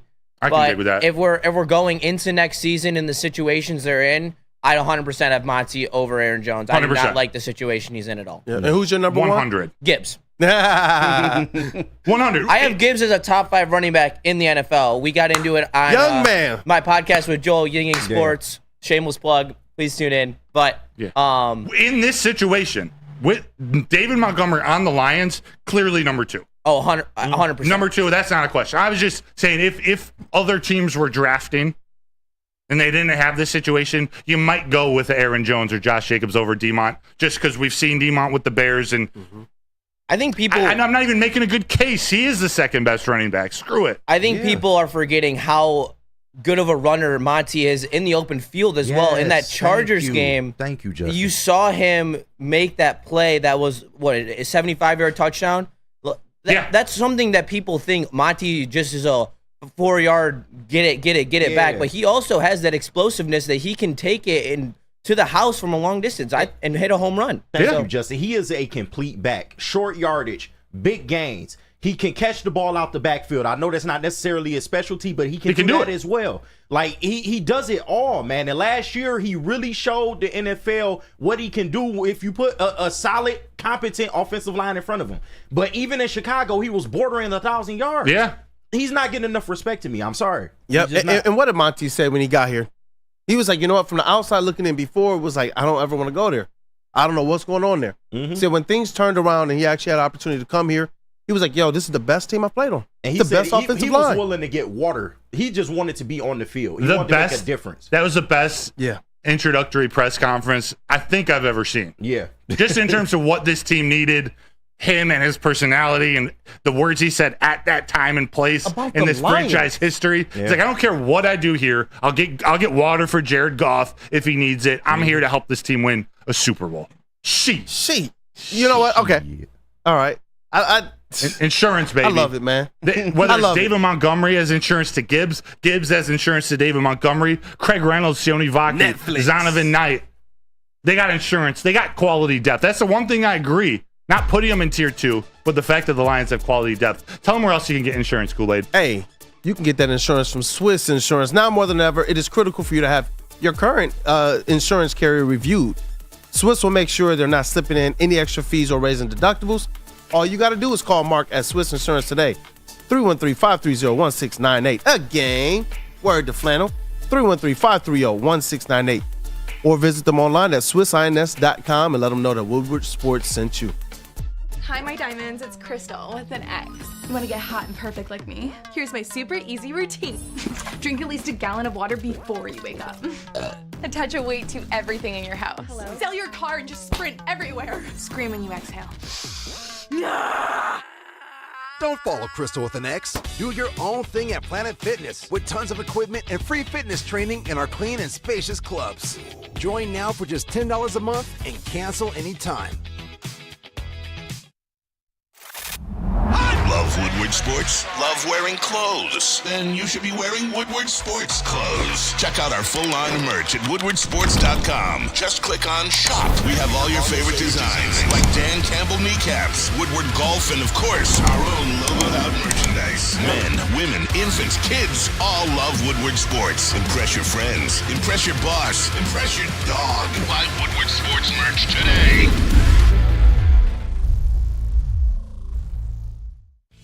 Drive into summer and drive into savings during Feldman Chevrolet's biggest Memorial Day sale ever. We're stocked with new Chevy cars, trucks, and SUVs, all priced to move. Like this 2024 Silverado for only $217 a month, or this 2024 Equinox for as low as $199 a month. Find your freedom in a Feldman at the Memorial Day sale going on now at Feldman Chevrolet, Michigan's #1 Chevy dealer. You smell that? That's Brad Holmes cooking. And the off-season smells good. Woodward Sports. Braylon Edwards here, Premier Pet Supply. Man, just looking around, who's got it better than pets?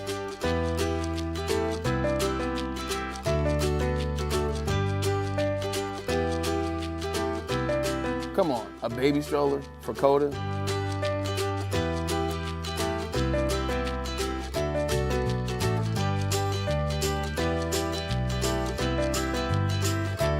A chef for Lola, really?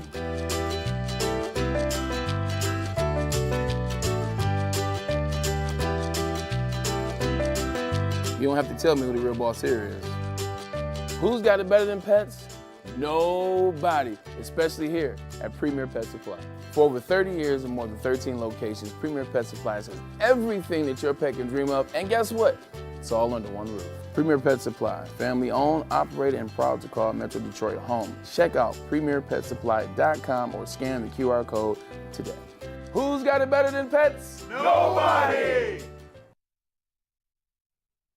Merch? Somebody say merch? Merch. Hey, I hope you guys are tired of wearing that same old Detroit sports merch, because it is a new era in sports wearables with new designs, amazing apparel, and the ultimate swag.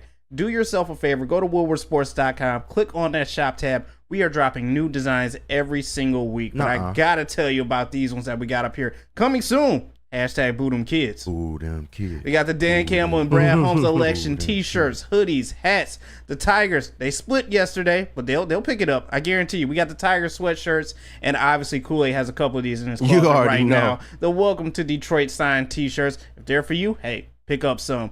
Go to woodwardsports.com, click on that shop tab, get swagged out. Get swagged out. We It back. sounds like a song, man. What up, though, people? Welcome back to Wake Up Woodward, man. Shout out to Flannel Sam as well. The fifth member of the starting five, the vet of the squad. He will be on Big D Energy the rest of this week and back with the Wake Up Woodward crew next Tuesday. Yeah, can't wait to have our brother if he back, makes man. it that far, man. Man. He and D-Mac were getting into it again. Chat family, go ahead, smash that like button. Let's zoom through the goal today. We appreciate you guys as always. What up, though, brother? What up, though? Real quick, that's the best part about both Flannel and D-Mac. And I think that energy of having a disagree, even a heated disagreement, you can disagree with people. Those two love each other and respect each other. And the second the show is over, it's like the argument never happened. But when the time is there, they stand on their own. Yeah, I think debates should be more like that, maybe in their own way. Not every debate needs to be yelling and screaming, but for that one, they were just sharing their emotions, and it had nothing. It was nothing personal. It was awesome though. But we got to highlight our boy Justin Jesus doing some big things yesterday. You've got this podcast that you're working on at Woodward Sports in Studio B with approval. You got all this stuff out ahead of time, and there's no shot at anybody. And I know there were some questions in the chat. You're just two of our interns trying to promote the network and do your own thing as part of the network. I applaud you guys for the hustle. I don't know how you have any time left at the end of the day for all the stuff you do for us and Big D and the rest of the network. So the Yin Yang Podcast, I believe it's called, go support them on YouTube. Yes, sir. But respectfully, we're not going to talk about your podcast for much longer. We're going to talk about what you did yesterday. And you got some comments from arguably a man on the Lions who's the best at his position in the league. Tell us some more. What happened yesterday, dude? Well, thank you, brother. So yesterday, I went down to the Renaissance Center at Pit Lane for the Detroit Grand Prix, which I work every year. I enjoy it a ton. And I was invited to an event where we were fulling with Detroit celebrities and Detroit media. So last year, I was partnered with Jack Fox, and I was able to establish a relationship with him, had a couple beers, enjoyed, and it was a great time. So to this year, I ran into him, and I told him, I just asked him one question about the Lions, about how OTAs were going. And he told me, it feels a lot like 2019 when I was with the Chiefs on their practice squad. They just had lost the AFC title game. This feels very similar to that. This team truly thinks Super Bowl or bust. Wow. That was a comment. When you texted our group and you were like, Jack Fox is not just saying that, which is very similar to what Dan Campbell just said, about a week ago? Yeah. But the fact that he's saying it from his experience playing on the Chiefs. In 2019, they won the Super Bowl that year, right? Yes, sir. I believe. Yes, they did. We talk about this front office, this coaching staff taking pieces or strategies, kind of following the blueprint from Super Bowl winning teams like the Chiefs, like the Rams, like some of the other most well-respected, the Eagles, some of the well-respected front offices. This team is trying to build Super Bowl contenders like that, with their own spin on it, of course, but to hear it soak all the way down to the punter, and I say that with respect, because Jack Fox is the best punter in the league, in my opinion, at least top three, so I shouldn't say all the way down to the punter, but he's an important part of this team, of this strategy, the Lions and their special teams heavy strategy. I just love hearing that. I was pumped that you were able to get that interview, that you were able to get that quote, and that Jack Fox said that. And we know he's got like the third best arm on this Lions team. Yeah, shout out Jack Fox, shout out Badgley. Both of them have always been so kind to me. Actually beat Badgley in Fulling last night. Come on. Hey. Yeah. Justin, man. Did you say also long snapper too, Daly? Yeah, I also beat Daly as well. So 2 Lions I beat in Fulling last night. I lost to 2 IndyCar drivers, which actually was a huge blow to my ego after beating 2 NFL players. So, but that's Fulling. That's a flex. Yeah. So, and yes, you guys did just see Flannel walk behind Justin. Shout out to Flannel. He's just arrived. He's a legend. Yeah. He's a legend. But you beat Badgley? Oh, man, this could be a bad summer for him. Yeah, well, I hope he can. Especially if he gets beat by kick Jake Bates. Better than he could throw a oversized, deflated football. Yeah. Shout out Tom Brady. But I said Jack Fox actually is the third best thrower on the team. He's probably got the third best arm after Jared Goff, ahead of Nate Sudfeld, with all due respect, Nate, but behind Hendon Hooker. And we put in the chat, because I wanted to see, we don't have time to get through this whole segment. There were 3 players that were lined up to talk about. You guys decided Hendon Hooker, so let's talk about him for 3, 4, 5 minutes before we have a new gamer debuting here. We'll call it at 9:20. Hendon Hooker, the backup quarterback, obviously the most popular player on most teams, definitely here in Detroit. What do we expect out of Hooker? And I want to play, before we start talking what do we expect, let's play this one clip, if you have it, from Dan Campbell. Okay. If you don't, I'll start talking. I put it in yesterday. No, I got it. Oh, you got it? Yeah. This is what Dan Campbell had to say about Hendon Hooker. Yeah, really, he needs to take a step up. We need to feel like by the end of camp, this guy can run this offense. You know, he's somebody we know that, man, we can play the game a certain way with him. We know he's gonna be able to process the information. He's gonna get us in the right play, and he's somebody that we can. Man, he's gonna keep the ship afloat. That's it. You know, we don't need him to come in and win a game. You just want to feel like, all right. And so obviously he's gonna need to take another step up. The good news is, especially right now, he's getting a ton of reps. I mean, in the last 2 days, he's really getting all the second and third group because Sudfeld is limited. So, and that's a good thing. So we're just going to douse him with reps, and he's getting all of this. He's going to get a ton in training camp, and you know that's the best thing he can get right now is reps. You know what? I like hearing that. But it does bring up questions. Clearly, the Lions need a well-versed, ready to perform, ready to take action, ready to lead this team type backup if something happens to Jared Goff, because those Super Bowl expectations are real for the Detroit Lions. So I get it. That's why you got to have this guy right. But Jared Goff is signed long-term, and that's knock on wood. Jared Goff, stay healthy.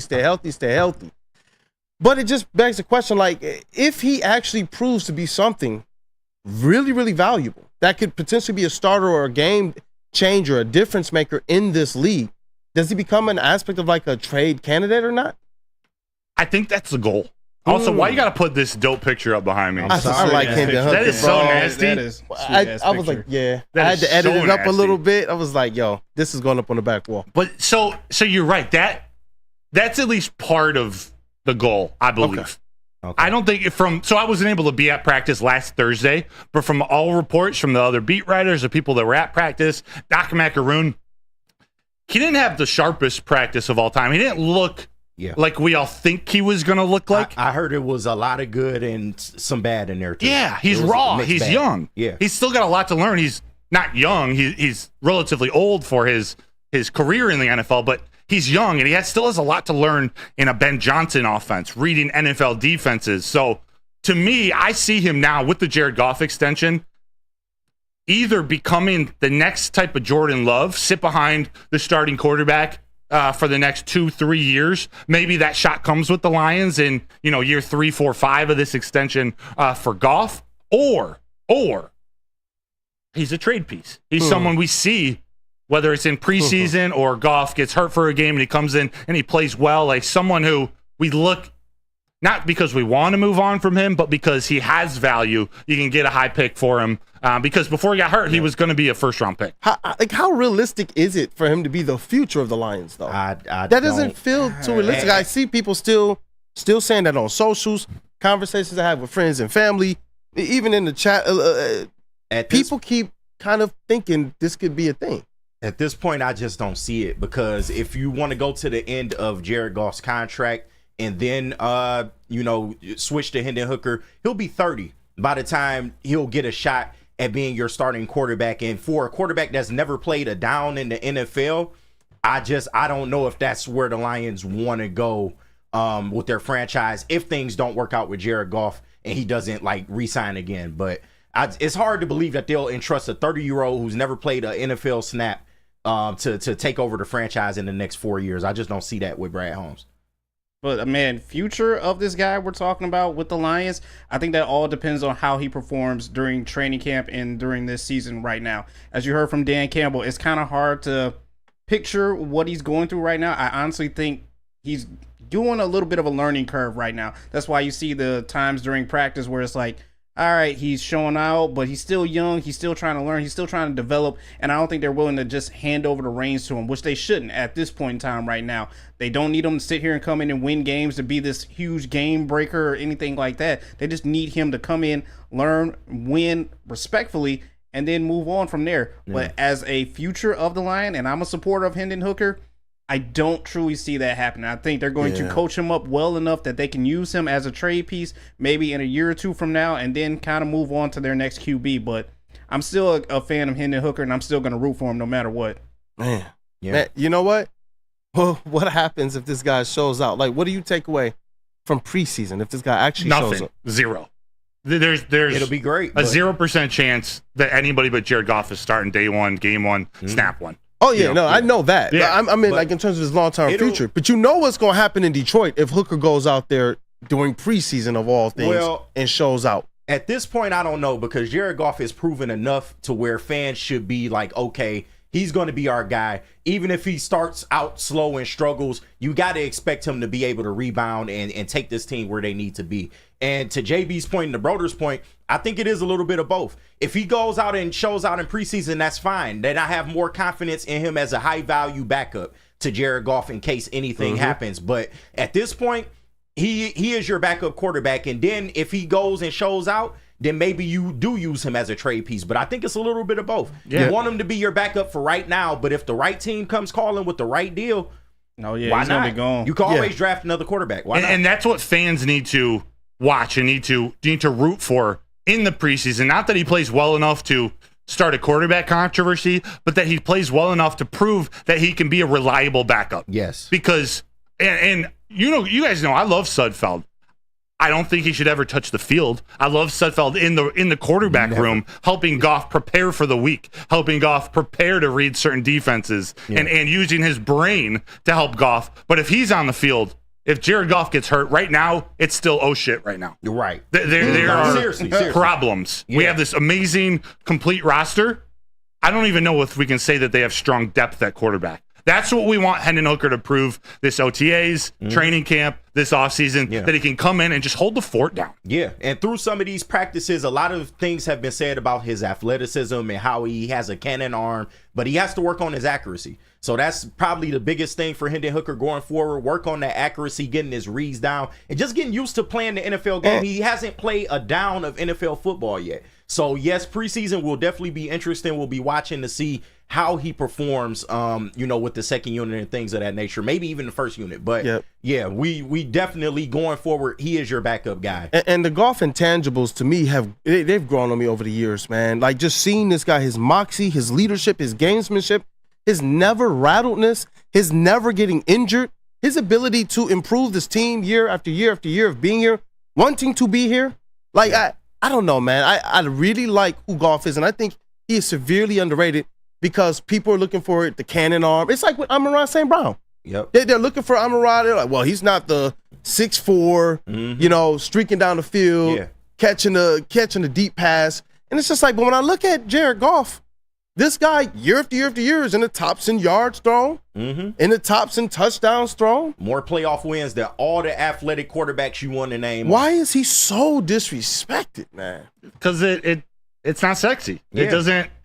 We like. Tell that to Christian Harper. I'm just saying. That should answer it all. That should answer it all. Yep, like that should be it. But we like the scrambling quarterbacks or the fast quarterbacks. The quarterbacks. We had a whole lot of losing with big arms and number one Hall of Fame wide receivers. We actually were 20 minutes from a Super Bowl. We finally, dog, man, I wish my grandfather could have saw the freaking playoff wins. Rest in peace. Yeah. Like, what are we talking about? These conversations get so weird to me because nobody cares about results now. How? We all sat up here for years. We saw grown men crying over the fact that our Lions team couldn't get nothing done for years.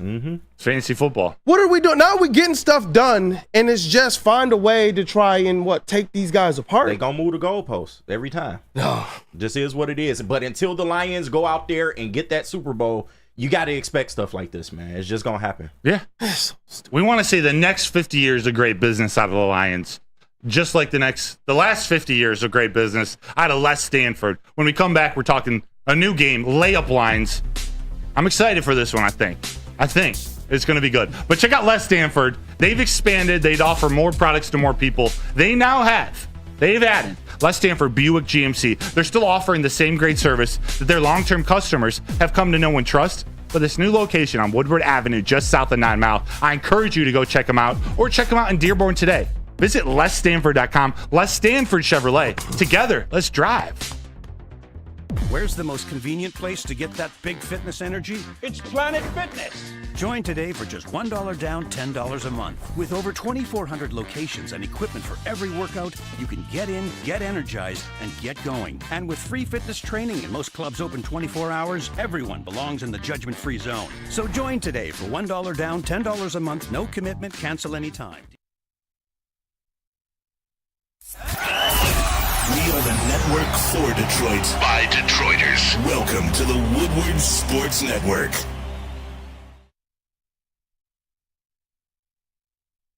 Stop searching for a vehicle and start finding one.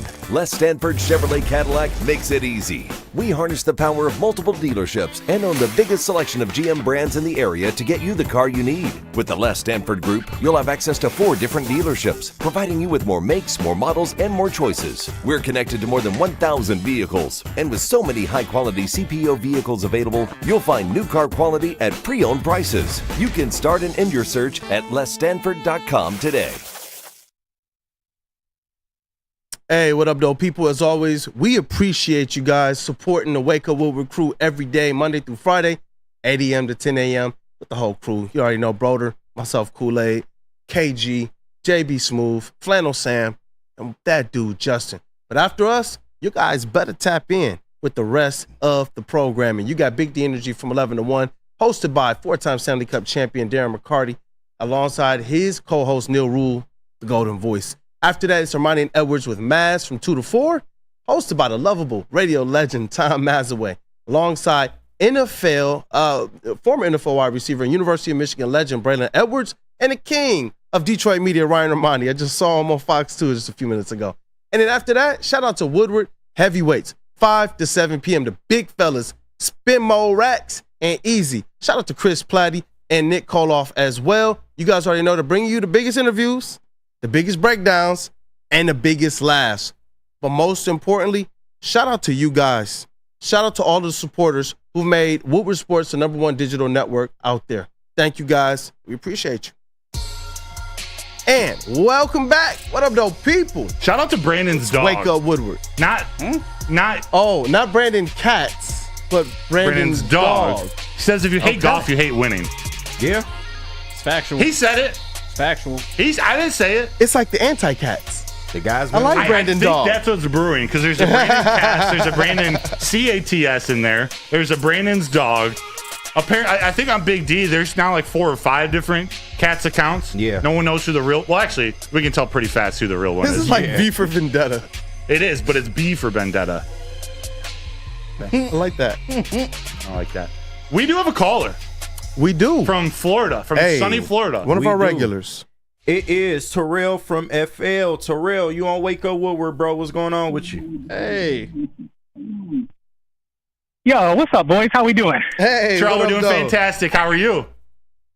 I'm good. I'm just I get a little irritated out here sometimes when I hear this bullshit that's going on. I hear you. But see, all of this disrespect that we're getting from the national media and from these random people on YouTube, this is exactly why when I called you guys 2 weeks ago and we were going over the schedule and everybody was talking about, oh, I can't wait to play San Francisco and I can't wait to play Seattle and I can't wait to play LA. This is why I called in and told y'all that I don't give a fuck about any other games except for the Green Bay Packers. Ain't no business, we need to stomp these motherfuckers out and bury them, or we're never going to get any real respect from the national media.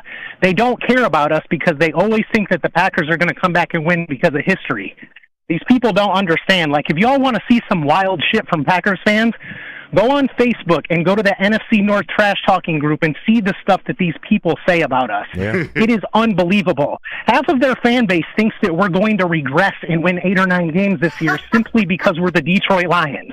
It's wild. And just like that dude that was on the heavyweights last night, I think his name was Trevor something. Sycamore. Had Jared Goff ranked 16th. How does a quarterback finish in the top 5 in almost every major category and then somebody rank him 16th best quarterback in the league? Terrell, because they're using a bunch of made-up stats. They're using a bunch of made-up stats. Exactly. Like what is it? Like key quarterback throw. Something where it's like throws under. But it's almost like we the train our stats. guys to take into consideration the game and the length of the throw and all this stuff. Which part of it is kind of cool, but that's just playing into the hands of what they want to say. I don't care about anybody but the Packers. Of course, I want to win the rest of the games, but I don't care about any of the rest of these teams. I want to stomp them the fuck out. I'm so sick of their fan base. They are the most entitled shitbag fan base in the NFL, and I just want to stomp them out. I'm so tired of all of this nonsense, bro. Like, these motherfuckers get me heated out here, boy. Terrell. Let's go. We got this shit. Terrell, we got this shit. One question before we gotta move on. Pick number 1 overall pick for a running back out of NFC North running backs. Who you taking? The best running back in the division is Jameer. Like, come on. Like, that's just ridiculous. The guy barely played the first quarter of the season, and he put up, 1,300 all-purpose yards? Yeah. Jameer's going for 1,600 total yards this year. Let's be real. Hey, Terrell, I'm going to keep going with you because you're on fire. What? Oh, he's preaching right now. He's preaching. I was giving him the black church yell. After selecting Amon-Ra as the number 1 wide receiver weapon between the Lions and the Packers, are you taking 7 Packers before you take Jameson Williams or Sam Laporta? Oh, absolutely. No. I can see why people make that argument. J-Mo still has a lot to prove, but I believe in that kid, and I think that he's got a really good attitude, and I think that he's going to come in and he's going to surprise a lot of people. I think J-Mo's going to go for probably 1,000, 1,100, and probably 8 touchdowns so. Let's hope. And that's not just me being a homer. I really think that he's going to come in and do that, especially with Reynolds gone. I love that. There's going to be a lot of targets for him, and I really think that he's going to prove a lot to people this year and really show what he's all about and why Brad and Dan drafted him so high. I believe in him. I think he's a dog. Love that, Terrell. Man, thanks so much for calling and bringing the energy this morning. We appreciate it. We've had some great calls these last couple of days, really over the last month or two. When the phones are working, we can take calls. We got a really good chat coming in, calling, giving decisive points. Yeah. Yep. We got to move on to this new game, but what a call. Shout out to you, Terrell. Well, and you know what, man? There are some interesting handles in our chat sometimes, bro. Very interesting. You saw what I sent? Yeah, to the group chat, group text. Can I say it? I mean, I think you can. Lesbians for Armani. Oh, okay. All right, Armani. Shout out to you. I'll see you, Subaru. Wow. Armani's fan base is growing. I see you, Ryan, man. All right. He's not just popular with the old women, man. Ryan's like the Taylor Swift of Detroit. He is. All eyes on him. Bro, my aunt, when she found out I was here, she was like, wait, you working with Armani? Yeah. I was like, she was like, I love Armani. I put them on every morning. I'm like, drop. I'm like, yo, do you put on my show every morning? Huh? It's just like, oh, come on, Ryan Armani. God, it's Ryan Armani. That's a good one. I love when Maz do the voice, man. Don't nobody do it like that. Shout out to Maz, man. Shout out to Maz. But real quick, and we're probably going to have to take this into tomorrow because it's Friday. We have fun. Yeah. But new game. I'm calling it layup lines. Basically, I'm going to give you a statement. This is going to be Pistons focused today. And I'm going to direct it at Kool-Aid, but I want to hear everybody's opinions. I'm going to give you a statement. Yes, sir. And you're just going to take it where you want to go. Maybe you agree, maybe you disagree, maybe it's blasphemous, maybe you have an alternative idea from the statement.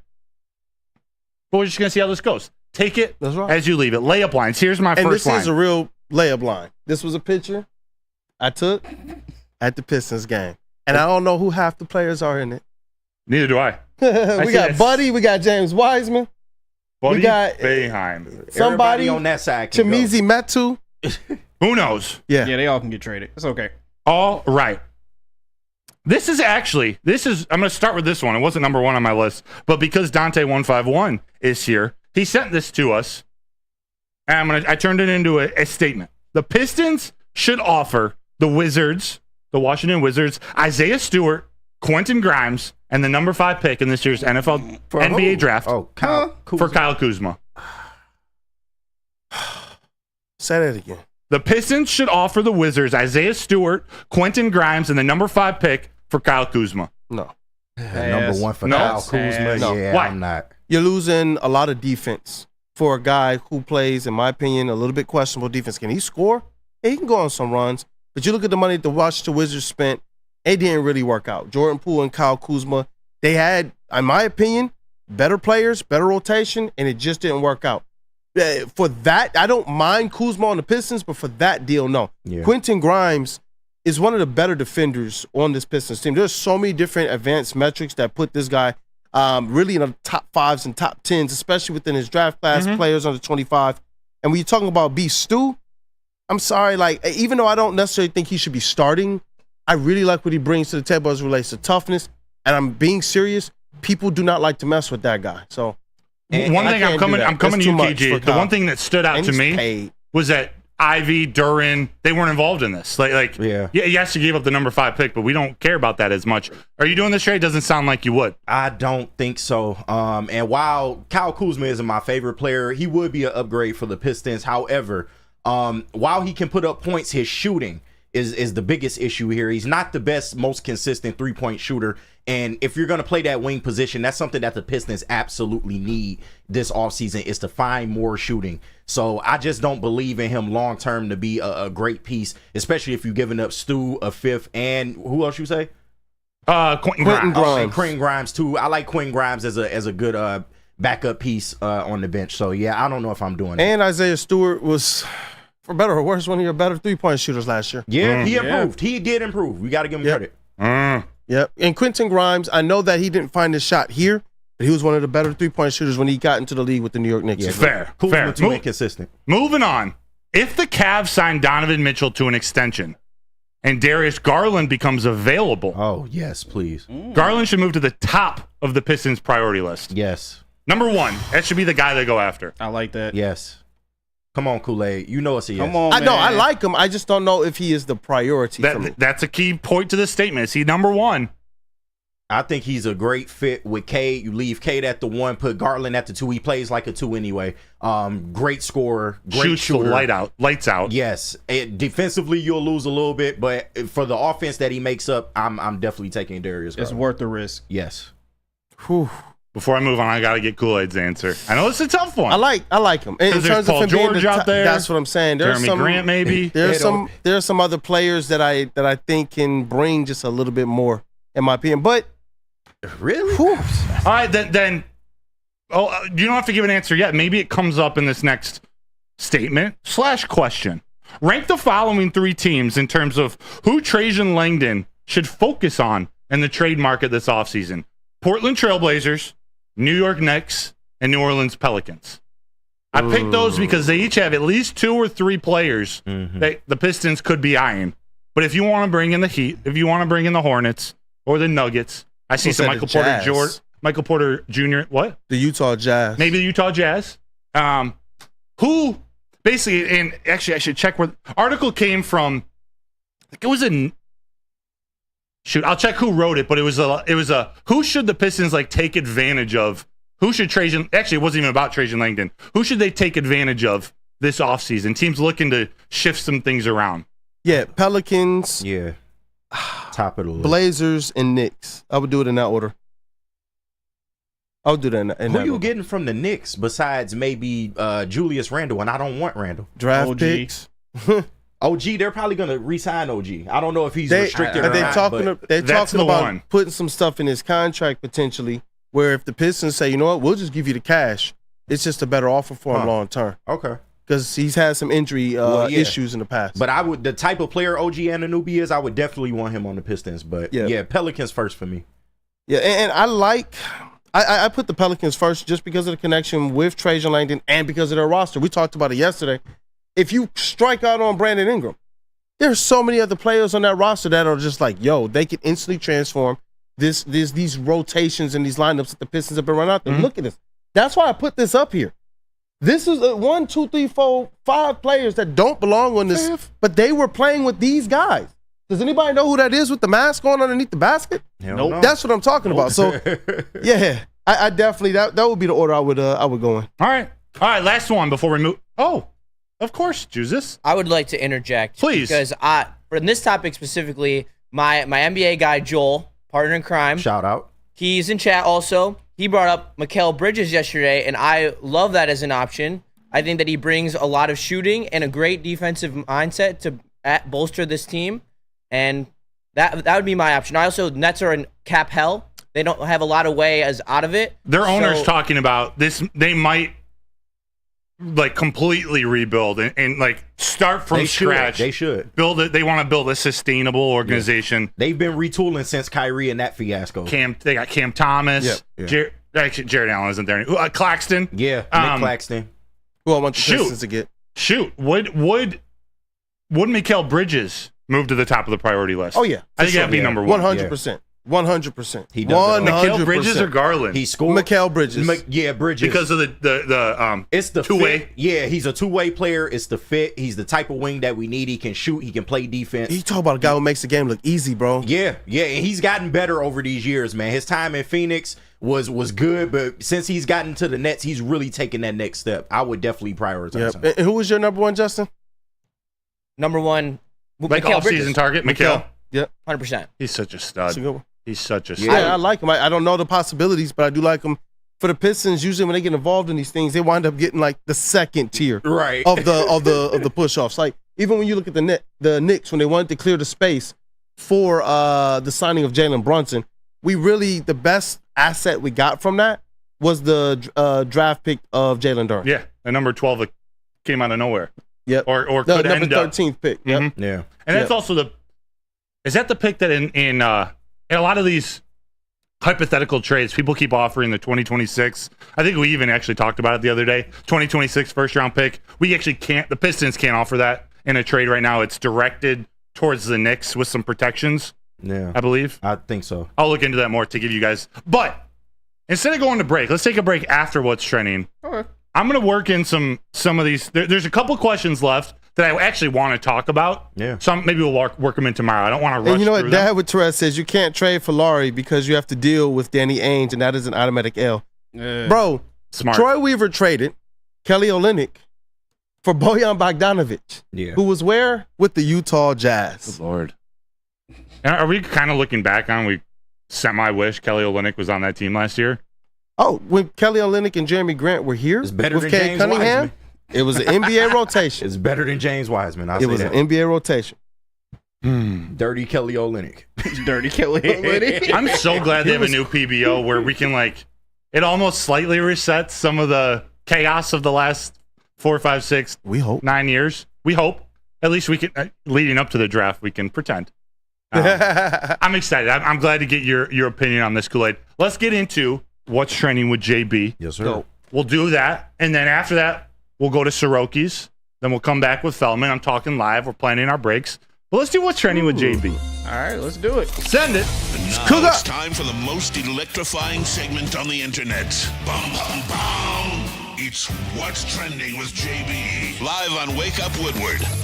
Ladies and gentlemen, Jay Bizzle. Let's rock. Hey, what's up, fellas? Hey, JB. What up, though? Hey, look, now I got to get into this. I got to play this video for you guys because Kool-Aid, you sent this to me. It's been going around the internet. Bruh. And people have just kind of lost their minds about this whole thing. And can I just say, it amazes me how just undumbfounded people are at times. Man. Yeah. Just watch the video. I can't explain it. Assistant Public Defender Natalie Tate for Mr. Harris, who should be present God. with Zoom. Mr. Harris, are you driving? Actually, I'm pulling into my doctor's office, actually. So just give me 1 second. I'm parking right now. Look at the judge's face. The judge like, nah, bro. You stationary? I'm pulling in right now at this second. Yes, I am. All right. What are we doing? This is a driving while license suspended. That is correct, Your Honor. And he was just driving. And he didn't have a license. That's crazy. Look at his face. This man's face, he looked like he just saw Jared Goff at 16. No, I'm looking at his record. He doesn't have a license. The lawyer he's tried suspended to. and he's just driving. The lawyer tried to help you That out. is correct, Your Honor. I don't even know why he would do that. So defendant's bond is revoked in this matter. Defendant is turning himself into the Washington County Jail by 6 p.m. today. Failure to turn himself in will result in a bench warrant with no bond. Look at his reaction, bro. I can't. I just can't with people, man. I can't. I don't understand this at all. Why? These are the people that are making these lists for the running backs. Yeah. Why?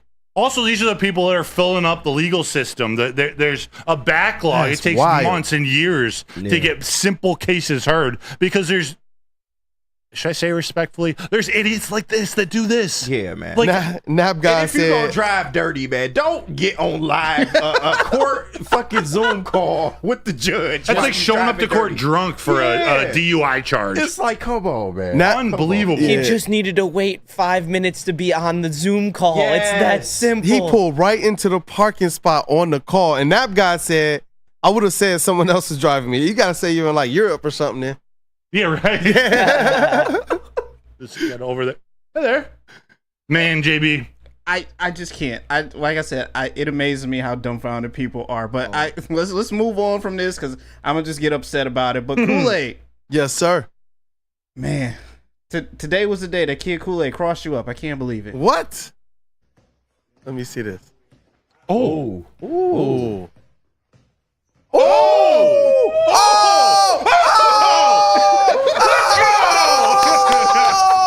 Bro, he just soft his dad. Dude, that was nasty. He just soft his dad. Bro!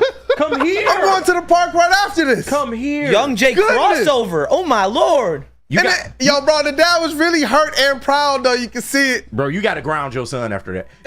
Take him at number 5. Number 5 pick in this year's W. Man, NBA draft. He crossed him twice. I ain't never seen this. I don't know why I got so excited. I love hoops, man. Sheesh, let me sit back down. Put dad on skates. Ooh. Kid Kool-Aid, don't try that at home. Kid Kool-Aid, try that at home. Is Kid Kool-Aid getting a little elbow? I'm like, son. Oh, yeah. He's getting the elbow. Hey, man, you got to learn how to play tough. It's That's Detroit, true, baby. yeah. I'd have been like, I'll give him a little shove. Teach him Maybe young. a forearm, not necessarily an elbow Teach yet. him young. Teach him young. Son, I'm proud of you. Go to your room. But oh my god! Shout out to Sports Center for that video and Barstool Detroit for the crazy call video, which is just ridiculous. And finally, I'll play this one for you. I don't know how this ends because I wasn't able to watch the full thing, but if you can ball in nails, I gotta give you respect. What? We just got our nails done. So cute. Yeah, let's get Okay. Wait, I was hearing girls' voices. Now I see dudes. What is going on? All right. So apparently, this girl took these guys to get their nails done, and they're about to go hoop with nails on. Oh hell. Yo, I might be nicer with these. Man, up, bro. I picked them up. I went from such a basketball high to a basketball low right now. You know they about to break at least a few of these nails. Ooh, I mean, it's getting buckets. With the hands. Okay, see, with the hands. If they weren't getting buckets like this, it wouldn't be okay. Yeah. It's still not okay. It's still not okay. It's still not okay. Airball.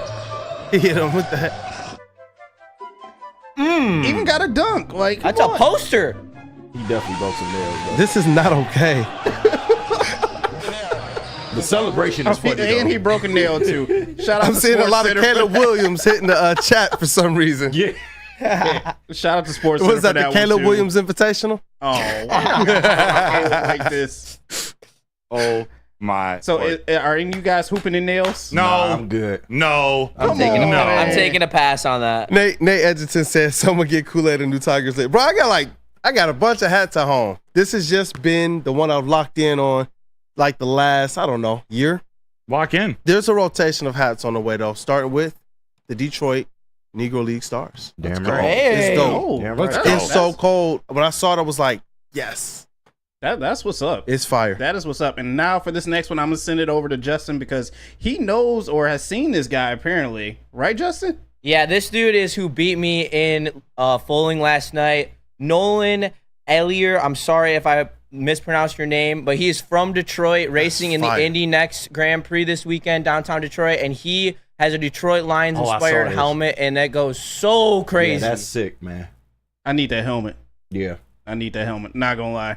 Here's a little dirty martini right about now. Because you collect helmets, right, JB? Oh, yeah. I collect helmets, and I just got in a new helmet the other day. I was telling you guys about it yesterday. Hydro Dip Authentic Brett Favre. Wow. Brett Favre? Yeah. Come on, JB. I mean, I want it, so hey, I'm not going to complain. Remember the picture that he sent to Aaron? Was it Aaron Andrews? Was it Aaron Andrews? It was a New York media member. Brett Favre went from legend to like the scummiest human being of all time.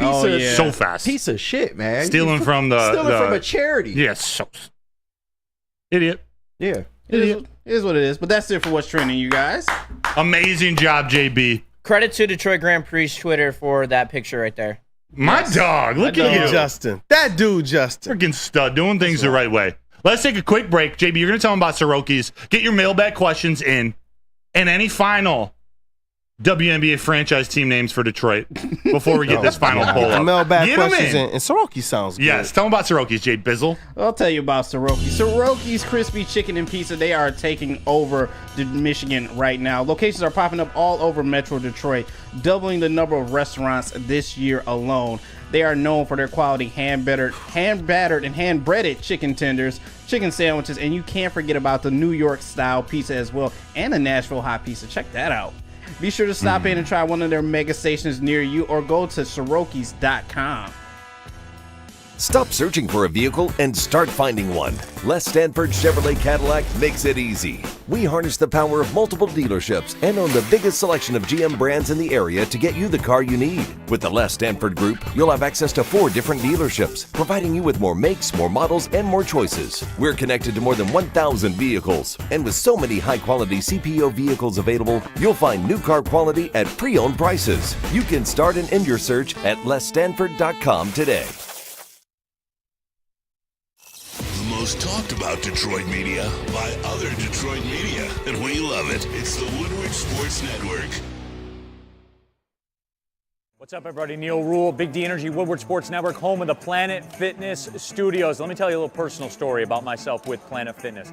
Planet Fitness helped me change my life, and it can do the same for you. The best gym in the gym game. The clean facilities, tons of cardio equipment, tons of weights as well. And look, through all the price increases, inflation, all that, hasn't happened at Planet Fitness. Still $1 down, $10 per month, $24.99 a month for the Black Card as well. It's Planet Fitness, everybody, where your fitness is essential.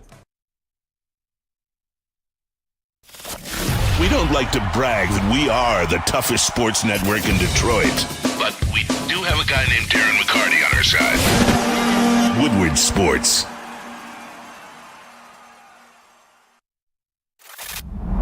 Love Woodward Sports? Love wearing clothes? Then you should be wearing Woodward Sports clothes. Check out our full line of merch at woodwardsports.com. Just click on Shop. We have all your favorite designs, like Dan Campbell kneecaps, Woodward Golf, and of course, our own logoed out merchandise. Men, women, infants, kids all love Woodward Sports. Impress your friends. Impress your boss. Impress your dog. Buy Woodward Sports merch today.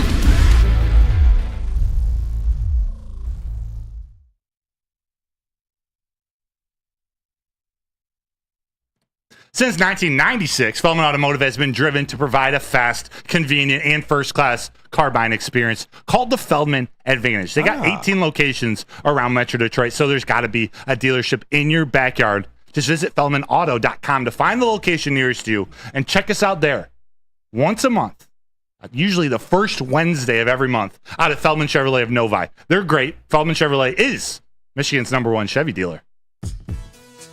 What up, though, people? Welcome back. It is Wake Up Woodward, and we appreciate you guys for choosing to kick off the day with the crew.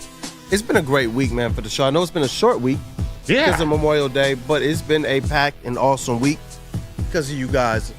Go ahead and smash that like button to support your crew. Once you've done it, encourage somebody else to do the same, too. But it is time. It's time for our Wake Up Woodward mailbag segment presented by the Feldman Automotive Group. Ding. There we go. Shout out to Feldman for sponsoring this segment. Get your mailbag questions in. Also, vote in that poll. Of those 3, we got Steve DeYoung, the Detroit Muscle Mamas, Detroit Smoke Muscle from JZJ Mamas. and the Motown Soul. We're pretty even right now. Detroit Smoke is ahead 38% to 33%. Oh, it's close. First question. Really close. Where's my guy Ed O'Neill? Mailbag. Anyone else convinced that Goff could throw for 6 touchdowns in the Super Bowl? And if we lose, a big part of the fan base would blame him? Yes, I'm convinced. Yeah. Mm-hmm. Yes. Yeah. One game is all it would take. Yeah, seriously. One interception, one fumble. Mm-hmm. That's not even a mailbag. It's just a mailbag statement, Ed O'Neill. Yeah, I know what you're doing there, and you're right. You're right, but you know who's not going to falter? Or you know who's not going to leave the bandwagon? Tell me. I'm not.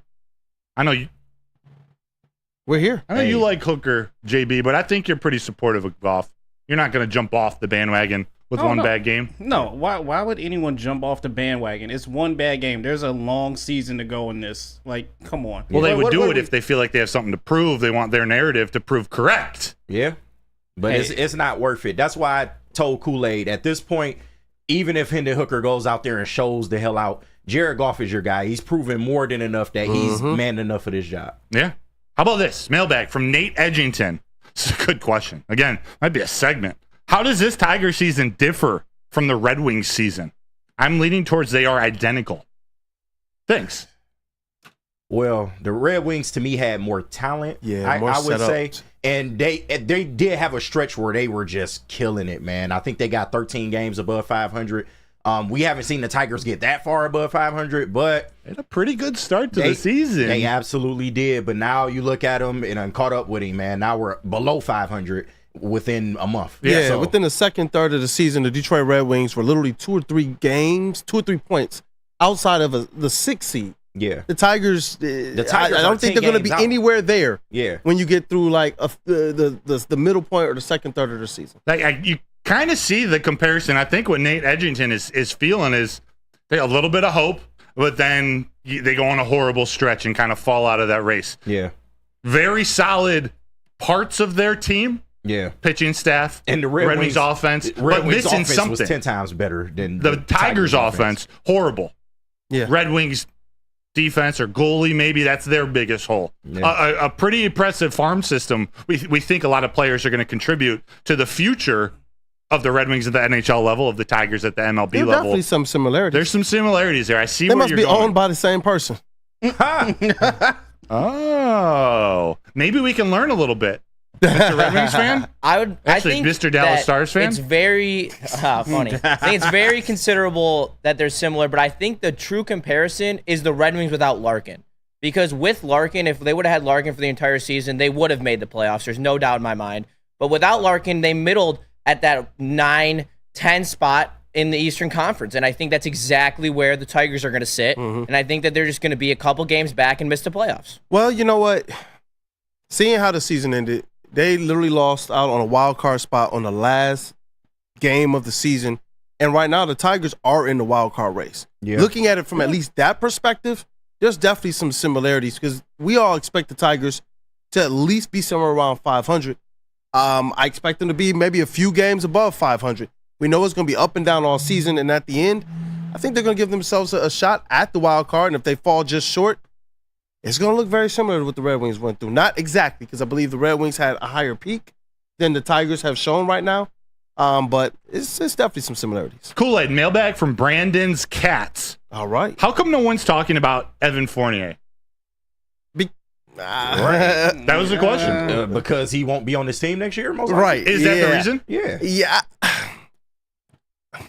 Yeah. Long story short. Okay. He was decent, but it was on a team that was void of a lot right now. When he was with the Knicks, I didn't really like what Evan Fournier was bringing to the table the last couple years. Mm-hmm. But now you bring him into the Pistons where it's like, hey, here you go. Your usage can be 150%. Right. Because we don't have anybody. Yeah, because we didn't have anybody. There was some, like I said, I'm not going to just hate. There were some good things that I saw from Evan Fournier. I just don't know what that looks like as the team continues to improve. Yeah. Alan W. mailbag. Do you guys think Brad Holmes targets Alabama players as aggressively in the draft now that Nick Saban is gone? It's a great question. Yeah. I mean, we do need to see what they look like without Nick Saban, but Alabama has built a strong program. They've been at the forefront of the SEC for decades now. So I would assume, yes, that Nick Saban will still be around the team. I'm sure he's got an office down at the university, so he'll be around the team still, and they'll still produce good players. It's the SEC for crying out loud. So I do think that they will have just as much of an effect on if Brad Holmes likes those types of players. I think so. I see one in here from Chuckle Cheese, if you don't mind, brother. Yeah, real quick. And Matthew Larson, that might have been my mistake, because there was, who did I put in as the Detroit Smoke? I gave it to JZJ. He did say Smoke. It might have been in response to you. So my apologies, everyone. Detroit Smoke, that was Matthew Larson's recommendation. My fault. That was totally my fault. That's dope, man. But you said Chuck E. Cheese has one. Yeah, Chuckle Cheese, I guess. Chuckle Cheese. Mailbag. Do you guys think the Lions can have 5 players with 1,000 all-purpose yards next season? That's a lot of yards. It is. Like, how do you mix that around? And these are all-purpose yards. Monty, Laporta, Amon-Ra. Who's number 5? We say Gibbs, Monty, Amon-Ra, Laporta. Maybe we're talking J-Mo. Maybe J-Mo. We're talking. That's a good question. It would have to be J-Mo. Yeah. I mean, if J-Mo takes the leap that they're talking about, why wouldn't they be using him on the ground as well as through the air? He's going to get the fact that it's all-purpose yards. Yeah. Yeah. I'm going to say that's still a lot of yards. It's unlikely. Yeah. Mm-hmm. Because that's a good question. Yeah, the ball gets spread around. The way they utilize the offense, multiple people see the ball. You got a lot of miles to feed. That's a lot of yards. Okay, so can we at least say like 3 to 4 players? Yeah. Over 1,000 yards? Absolutely. Okay. But I just got to be a guarantee of 3. All-purpose yards, I think. You think guarantee one of the running backs gets 1,000 yards rushing. Amon-Ra St. Brown's getting 1,000-yard receiving. Yeah. I believe Laporta is going to have a 1,000-yard receiving season. Gibbs might get close. We expect him to be over 1,000. Yeah, I think with the all-purpose, Yep. Yeah. It's a great question. That is a great question. That's a great question. Mel, let's do 1 or 2 more. I saw somebody, I didn't see who it was, but I thought it was actually pretty dope, and it ties right into the soul of Detroit, the Detroit Spirit. I actually like the name for WNBA team. Oh, the Detroit Spirit. Yeah. That's dope, actually. That's dope. That's dope. That is dope. But DCFC kind of already took the Spirit of Detroit as the logo for their team. But, I mean, it could work, though. The name could work, absolutely. Yeah. I know that ain't Broder's favorite, And shots fired. Kool-Aid, have you answered They this don't like question us. about Fournier? Correction, the Northern Guard. That Brandon Katz put in about Fournier? You said the what? I'm sorry. So Fournier's paid 14% of the cap, $19 million per year in 2024 to be not of significance. Worst signing ever, ? Oh, man, we can stack a lot of those over the last couple of years. Yeah. I think the one thing they're missing in that is Fournier's expiring this year and is going to be off the books. Yeah. Yep. Yeah, the Pistons don't have much on the books. They're going to, especially if they relinquish the rights to some of the players that they're going to have some cap holds on, they're going to have well over or close to 60, 62, 63 million dollars in usable cap space. Who comes here? I like usable cap space. Oh, these teams over the apron, you don't get no choice. Blake Griffin ain't getting no choice. All right, how about this? Jeremy Green. I was going to ask one more, but here's 2. Denver Blair, mailbag, Kool-Aid. What point guard and power forward free agents are you interested in? Well, I just like Nick Claxton, period. If you're talking about a big man, I really like Nick Claxton. Obviously, I like OG Anunoby. You got to see what's going to go on there with the New York Knicks. And he said, what? What, point guard? Point guard and power forward. Oh, I didn't even look at point guards. I like that first mind, by the way. Yeah, I didn't even look at point guards because I just don't think that it's a need for the Detroit Pistons. I've been looking at wings. I've looked at some twos. I've been looking at big men as well, power forwards and centers. So point guards, I don't even know. Okay. I don't even know. They're not even on my radar right now. I got one more question I should probably just ask you after the show. Who had Detroit Spirit, by the way? I think we need to keep this going across multiple days. Man, I forgot who put that in there. I know JB flashed it up on the screen let when me I saw go it. back and I'll find it after the show, or if you can put it in again. Whoever put Detroit Spirit, throw it in, because I think maybe we take the winner from today, we get a couple more new ones tomorrow, and we kind of build this up over a week. But the last question, when I say do that after, because this is directed at you two, okay. From Dante151. How excited are you that AEW Forbidden Door, we're going to get Will Ospreay versus Swerve Strickland? That's an awesome name. Swerve Strickland for the AEW World Heavyweight title. Yeah, Swerve when I drive, top rope when I drive. That's Black Hollywood. That's my shit, man. But Swerve versus Will Ospreay is going to be a banger, man. Will Ospreay, probably the best wrestler, overall right now. I would say he's probably the best wrestler in the world. But yeah, you got him going against Swerve Strickland. He's had a good run so far with the title, man. But this is the type of competition that he needs to go against in order to prove himself as champion. So yeah, man, really looking forward to that. It's gonna be a banger. I really like that too. Will's finally gotten the opportunity to break out and like be a superstar. And Swerve has learned so much away from WWE and NXT. Man, he's just blown up so grown. much, and he's going to be a big top tier star. And this is going to be an amazing match. I can't wait to see this. Swerve keeps the title. Oh yeah. Swerve is not losing that title. He bet not. I'm sorry. It's Swerve all day. Yeah, Swerve. When I And you know what? This free agency market, it's not that, it. Broder? Who This was that? point guard free agency market is not it. Who was that, Broder? Right, you looking crazy. Yeah. I thought it was the old man trying He to break looking like in again. Eminem on that Michigan broadcast. Yeah. Eminem's dropping a new album, by the way. What? Yep. New single coming out tomorrow. What? Yeah. Houdini. Yeah, I saw that. I think, Houdini. and it's probably his last album, according to the title. And For My Last Trick, I think it is, or something like that. Yeah, it's the death of Slim Shady. Yeah. Oh, okay. Okay.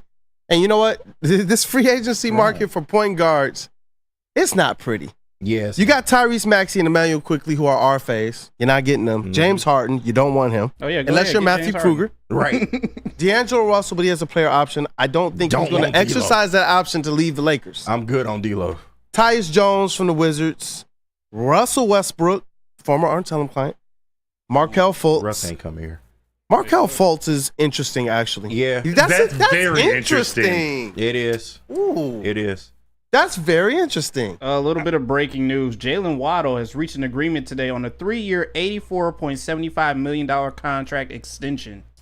3 years, 84? So about 20. 84.75 mil. 28 mil a year. Not quite. I'm in raw. No, but the 3 years. That's right around where I'm Among the right league's top paid wide receivers. Ahead of Michael Pittman Jr., who I think just signed for like 79. Yeah. Hey, good for them. For Jalen Waddle's a stud. One more mailbag You question. got to stay healthy, though, but yeah, he definitely is. Broder, rate her out of 10. I'll let you guys when it walks by again. Yeah, Oh, that's what you was. I'm like, the hell did you look at that? He was in a booty trance. Let's take us out. Take us out, Kool-Aid. Man, this was a good show. This was a fun show. Chat family was cool. The crew was cool. Shout out to Flannel Sam, the 5th member of the squad, the vet of the squad. He's going to be on Big D Energy today. And I can't wait to have him back on Wake Up Woodward. It's my brother. Love him. He does great work. But for the rest of the guys in this room that I love, man, shout out to that dude, Justin. Yeah. Great work today. Thank you. I appreciate y'all so much. Thank you, Woo Crew. And I'll catch you on Big D next. Next time, win the whole daggone thing when you go Folan. Yeah, no, I'm on a revenge tour.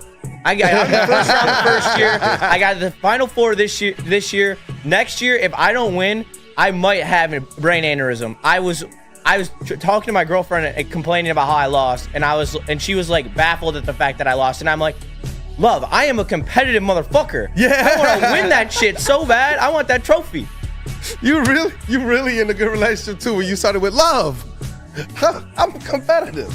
I love it, man. Shout out names in the chat are still getting yeah, it's hilarious. By the way, I just Googled. There's no historical or biblical evidence to suggest that Jesus had a romantic or sexual relationship with anyone, including a girlfriend. So you're lying. Oh. Lies. Shout out to Black Hollywood, Detroit's #1 draft pick, Rookie of the Year. Going for MVP. Damn right. In the sound booth. That is KG. Yes, sir. Also got some good news I'll be sharing next week. But yeah, as far as today, man, love y'all, love the chat. Shout out to Denver Blair and Greg. Hey, man, I'll be seeing y'all. Share the love all the time. Let's finish the week out strong, guys. Shout out to Eric Burrow. He put hashtag boo the kids. Boo them kids. With an N. Let's go. Boo them kids. Hey, you know what? Them kids. Or a D? D-E-M? Yes. Boo them kids. Boo them. Boo them. Shout out to Woodward Sports' MVP in the TD booth. That is JBSMOOOOOV. Hey, another great show once again. Shout out to Tammy Chin. I see you in the chat as well. Glad to see you're doing well and doing better. But hey, it's been an amazing week. Let's keep it rolling into Friday, baby. Let's keep it rolling into Friday. Yo, for our Lions and Tigers reporter, it is Matthew Broder. Doing great work, bro. Thank you. Phenomenal view. I need some grades out of you. Guys, all your heads are down at your phones. Something's about to walk by. And it's phenomenal. Damn. Oh my. Why is the shades down? I know. Why are the shades down? Come on, JB. Great show. I am married. Credentialed Pistons beat reporter and writer. Let's go, boys. Let's go. It was a show. This was dope. And chat family, you guys helped us reach our goal today. Thank you as always, man. It's a great thing to be able to jump on here and interact with you guys. Keep your heads up. You guys help us do the same. Thank you so much. Can't wait to see you guys tomorrow. It's been Wake Up Woodward. Have a great day, you guys.